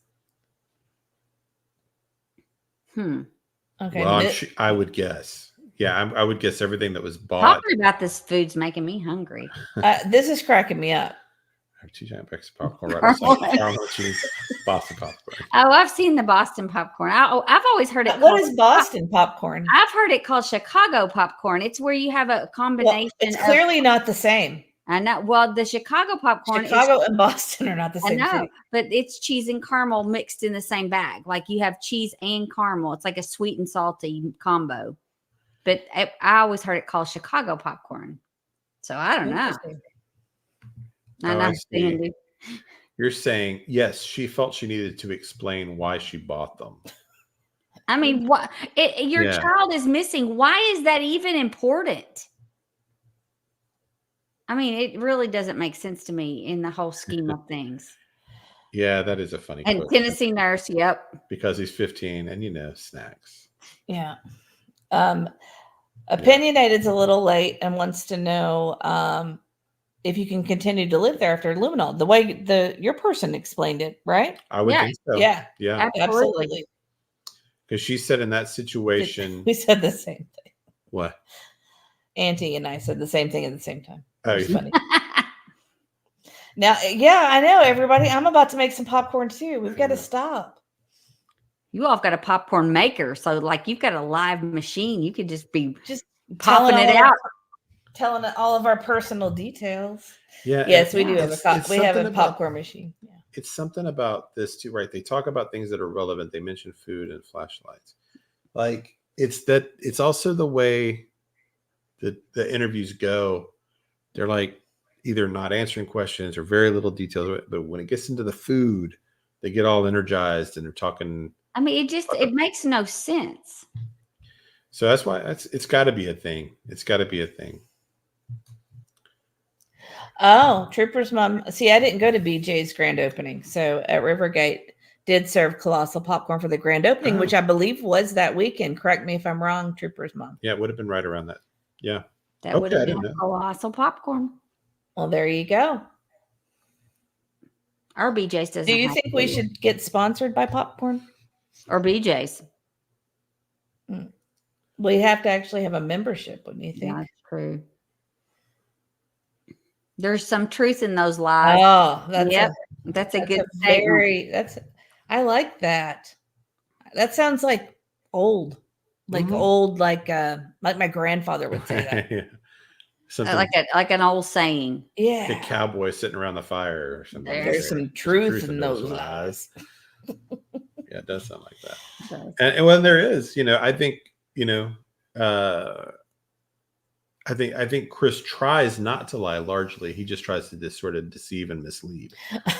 Crystal makes a good point. Yeah, that's a great point. Exactly. She remembers so many details until they got home. Yeah. Right. Okay, Trooper's mom's making popcorn now. There was also. Please don't start on Buc-ee's. Okay, so you want to know our Buc-ee's order? Oh my gosh. What's it called, Aunt E? That I like? The chocolate thing. those parfaits or whatever. Is it? It's like the chocolate. It's like a little chocolate parfait in the little cups that they make. I like the banana pudding. Well, see, I like it because it reminds me of the ones they stopped serving at Kentucky Fried Chicken. Remember those? Those were called the little bucket parfaits. Yes, and so they make these at Buc-ee's, and I love them. And then we also have to get the candy cashews, the candy almonds, or not almonds, candy almonds and candy pecans. So we have quite the order anytime anybody passes by a Buc-ee's. Auntie gets stuck with the bill. Yeah, I know. I bought like $40 worth of nuts for you guys last time. I made 2 stops and I got like nuts both times. And parfaits, I think. Yeah, I think I did too. Yeah. I spent like $40 on Buc-ee's nuts and parfaits. They're good though. I haven't had the peanut parfait. I haven't either. I like the banana pudding. That's my favorite. I do like the banana pudding, but the chocolate just reminds me of those KFC. I love those. You know how close. You know, road trip to Cookeville. Who's going? That's where the nearest Buc-ee's is. They've opened one up in Smith's Grove. It's humongous. I wonder if that would be closer. In Cookeville. It wouldn't even be an hour for you, or right at maybe an hour max. I love their dehydrated okra. I've never heard of that. Now he likes their sometimes you like the jerky, the beef jerky. Yeah. The jerky's good. Yeah. The best thing though, I love the brisket sandwich. It's like so good. That's good stuff, no doubt. And it's such a more inexpensive meal than going through like a drive-through. Rogue is cracking up. We are way off, but we're talking about snacks. Sorry, we got way off. We see, maybe this is what happened to them. To who? To Katie and Chris. Maybe they got off on snacks and then they just started talking about snacks. Is that possible? Could be. Yeah. Like this is just rolled out of control into Buc-ee's and everything else. So a lot going on. I don't know. So today's the 20th. We got just want to do a recap real quick on the rally coming up on the because I don't know when we'll be back. Not tomorrow. We might maybe Thursday. We could do another live this week possibly. But anyway, if we're not back, just want to remind everybody the rally on the 24th. The 26th is the gathering of voices. So a lot of stuff going on. Looks like possibly somewhere in there, the Proudfoots might be in the courtroom at one of these hearings, or the brisket's really good. Assuming that Betty got served, which it seems like it's possible. Not sure. So either way, I guess she'll get served when she comes to town. If she hasn't been, right? I don't know. I'm not sure how it all works, but anyway, so there's a lot kind of going on. Scared of being served. She's got an attorney, so I think she's good to go. Yeah. Just make them go through the process. I think it's probably the part of it. That's a good point. I wonder if the food thing is to try and put us off to thinking there was cameras on the fridge of allowed snacks, non-restriction on camera to look for in the house. Maybe. I don't know. The snack thing is kind of weird, and it's just it's funny how it runs throughout a lot of the interviews, and it's talked about a lot, and it's just odd. Yeah. So it's just something. The whole thing started last time because I think somehow the camera came up in chat, and I didn't know about. Have we found this? We haven't found the video. We haven't found a video about that. Does anybody? Okay, let's ask chat because they are on top of it. We have the best chat ever. So, chat. Does anyone know the video where Chris mentions the camera? Because you've been through a ton already. He does mention. He's asked about cameras inside the house, and then he dodges and he says, "Well, I can't talk about cameras in the house." I know where that came from. Nina asked him when he called to say that Sebastian was missing. She said, "Didn't you have cameras in the house?" I know, but I'm talking about refrigerator specifically. There was something about that too. Yeah. I know Clutch Them Pearls has a neighborhood source that says it. Right. But I think that's all. But other than that, is there another source for that? That's my question. Yeah. I thought somebody had said Nina said it. And so I listened to that whole, unless she's done another interview I'm unaware of. That's the only one I know of. I Am Two Bears asking, which camera are we talking about? I'm talking about the alleged camera on top of the refrigerator, or on the refrigerator, or the one that yelled at on the refrigerator. Right. Where did that source of information come from? Because I wanted to research it, and he tried to research it as well. Tit for Tat said, wasn't it TL's live? Oh, so like that 3-hour thing with Chris, I did not get through that whole thing. So was it hold on. Was it her live interview, or did TL just say it? Like, was it when she was on the phone with Chris? Right. Because there's like a 3-hour phone call with Chris that I haven't ever really dissected. I've listened to a lot of it. That's the one we're talking about, Sandy. I just don't know where it started, and I want to know where it started, so it can be researched. We hate to talk about rumors when we don't know, but but it's been talked about in several different places. Oh, okay. Lady Tit for Tat is saying for sure it was the phone call, so you didn't get through the whole thing. Okay, then I'll do that one next. I'll do the Terry Lynn next, and see how he said it. I'd like to get it word for word, because just because it's kind of almost one thing to kind of be like, hey, you can't have snacks, hey, get back to bed. Okay. You're not supposed to eat in the middle of the night or whatever. TN says that, yeah. But it would be a whole other, to me, level if he's got a camera positioned somewhere in the kitchen, just so he could yell at somebody while he's sitting in his camper in Memphis, yelling at people. That's a whole different level. That's a whole level of control and a problem behavior, I would think. That would be a bad sign. And probably it would not be limited to just food. That would mean their whole lives were probably managed in that kind of way. And that's, And I remember I listened to that whole interview, but it was so long ago. I don't really remember anything from it. So yeah, I don't either. There might be some other really interesting stuff in it, actually. I think I remember at the time just kind of being like, that was interesting that she got him to talk that long. We've dissected a lot of these other interviews lot. Maybe we should work on that. But we haven't really done that one, so that might be a good one too. Because he was kind of at ease in a way. So who knows what he might have revealed in that.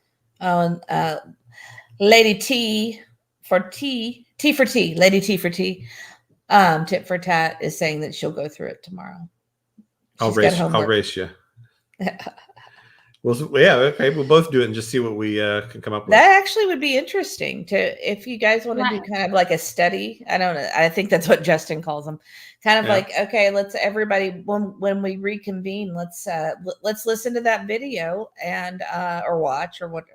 I guess listen. Yeah. And come back here on Thursday and we'll kind of go through it and talk.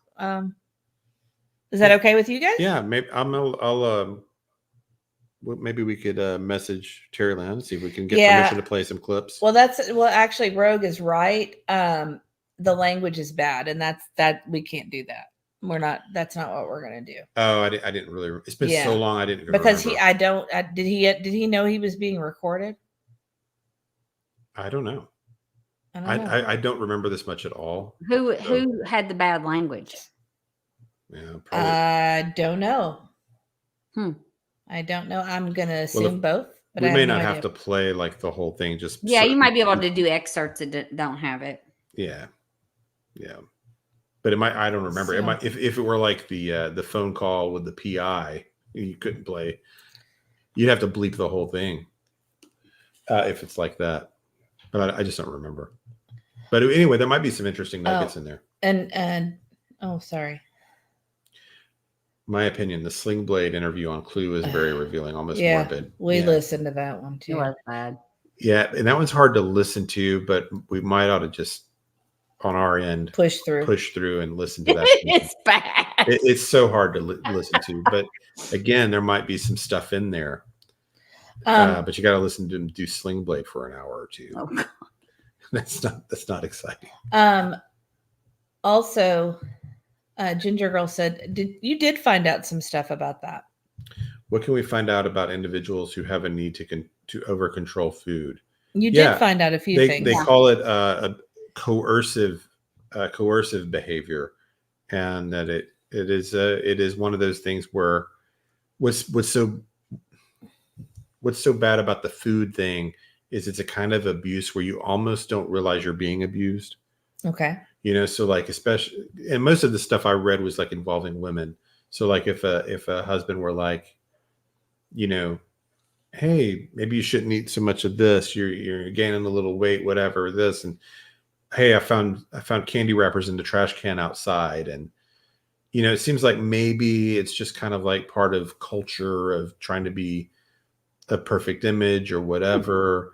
But it's really a form of like micromanaging control or something. And that can escalate to other forms of abuse later. It's just kind of like, it's almost like a red flag that you might be in getting into an abusive situation if you start to see someone seriously managing your food. Or one story I heard about was a girl who grew up with a mom that she believed was abusive with food, and all of the abuse kind of centered around food. Clean your plate, and if you don't, you're in trouble, or wait for me to sit down to eat. And there were like on all these strict rules, but they never applied to the mom and stuff. It was just, it's just, we all have to have food. And so it's just an easy way to kind of control. It's just a way to kind of control people, and it can escalate and become more severe. But it could happen with like exercise, like, oh, you need to exercise more to be fit. Like the guy that was running his kid literally, or stepchild, I think, on that treadmill until he passed.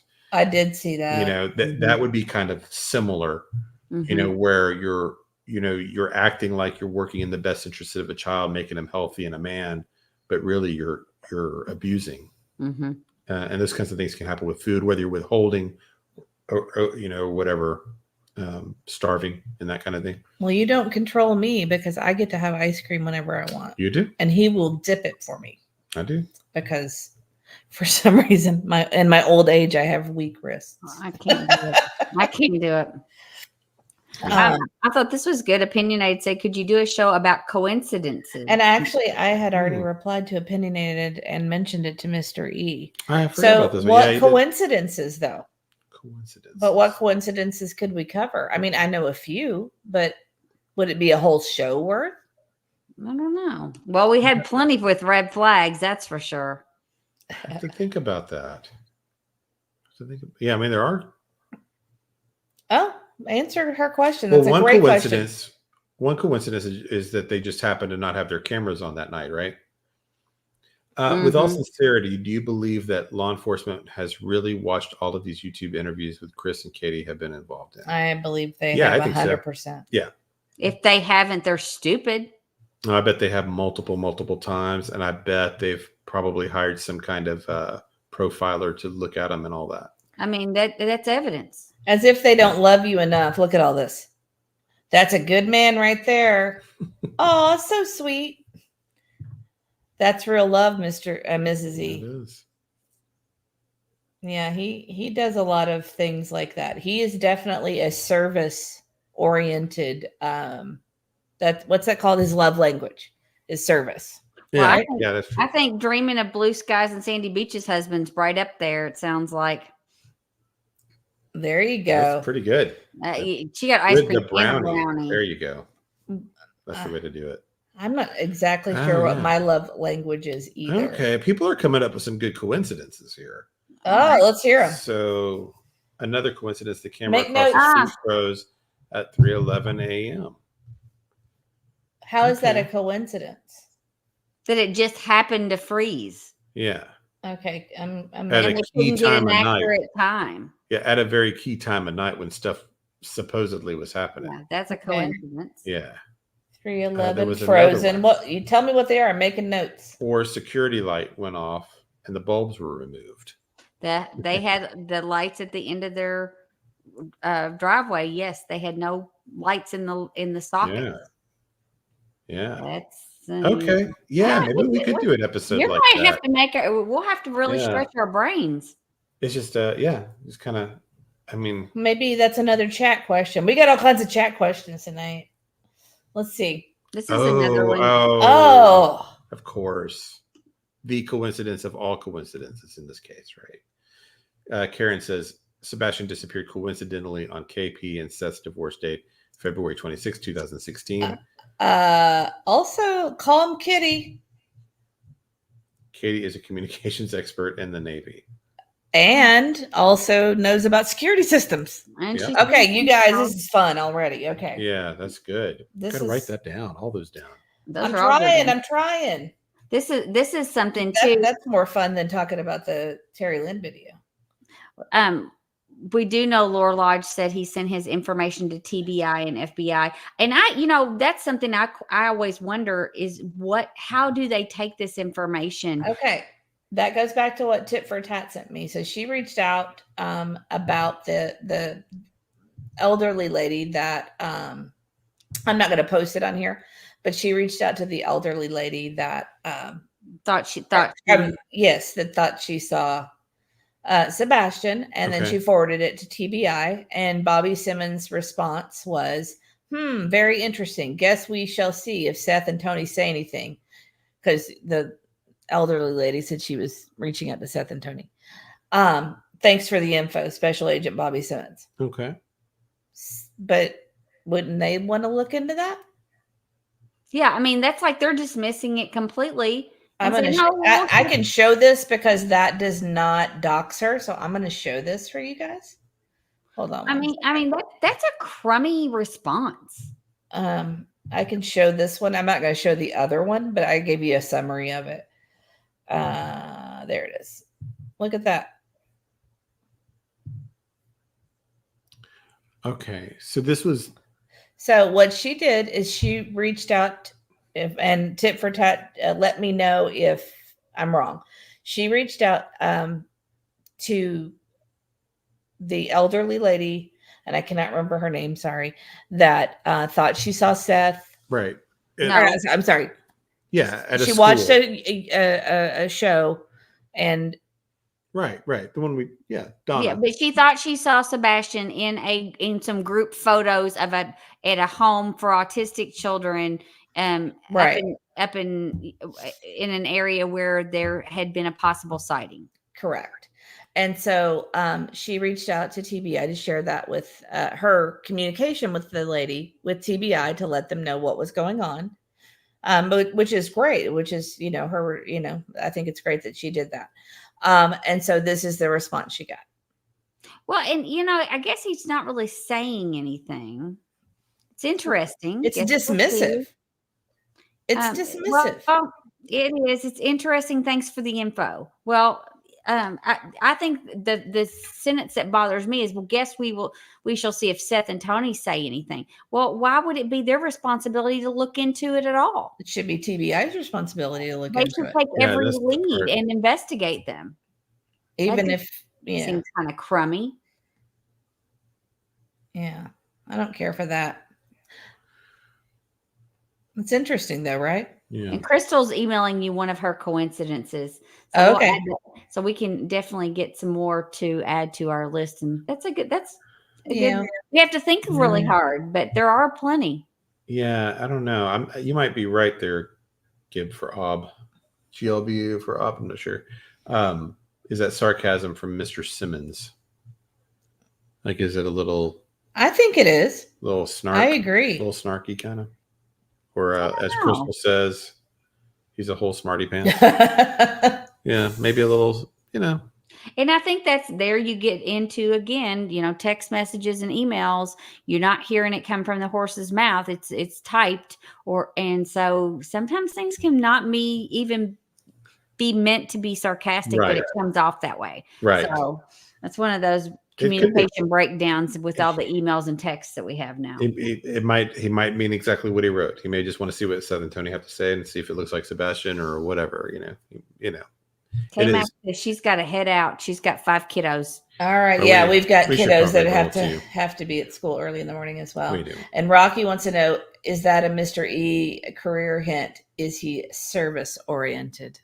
No, that's his love language. He does things like he'll go and buy me coffee every day if I want it, or I mean, he's just he pretty much does it even when you don't want it. Like that's because he has ulterior motives because he likes the mochas. Oh yeah. So. No doubt. Let's do the email for Crystal real quick, and we got to let K-Mac go to bed. She's back in school. Everybody's back in school, so we need to wrap it up. And we've got a few ideas for possible streams here in the future. We're going to definitely do the interview with my friend, the detective, at some point. Any questions you have for him, put those in the comments afterward. Would be awesome. Also, or email them to the coincidences. Coincidences, and then I think we need to do something on the anniversary. We will have to do something on the. We'll try to go live sometime on the anniversary, and then Terry Lynn. We'll try to get that in there. So I don't know what order. We've got like the next 4 shows. I know we might combine a couple, but much love to you, Garrett. Yeah, we're going to bed too. All right, guys, we appreciate you. Thank you guys so much, and thank you for everybody who gifted memberships. Thank you for our subscribers. Thank you guys in our chat. Thank you to our members. We appreciate you guys so much. And we'll see you next time. Thank you, everybody. You guys were awesome tonight. Thanks, everybody. Good night. Thank you. I'm going to play our closer. And our outro. Got to do the outro. Got to do the outro. Thank you. Oh, and thank you, moderators. I forgot for sticking around. We have the best moderators in the whole world. K-Mac, Olivia B, and Tip for Tap. We love you guys. Great. Thank you.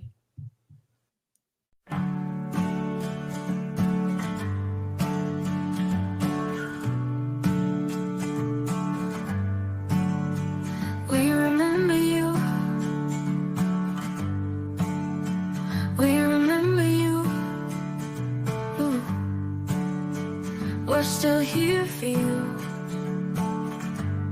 We'll shine a light for you. We're holding on to hope for you.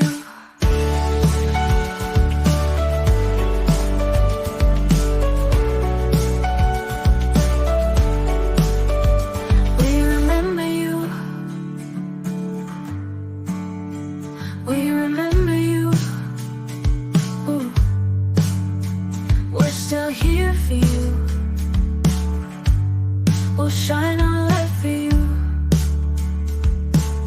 We're holding on to hope for you. We're holding on to hope for you. Ooh. We remember you. We remember you. We're still here for you. We'll shine our light for you. We remember you. We remember you. We're still here for you. We'll shine our light for you.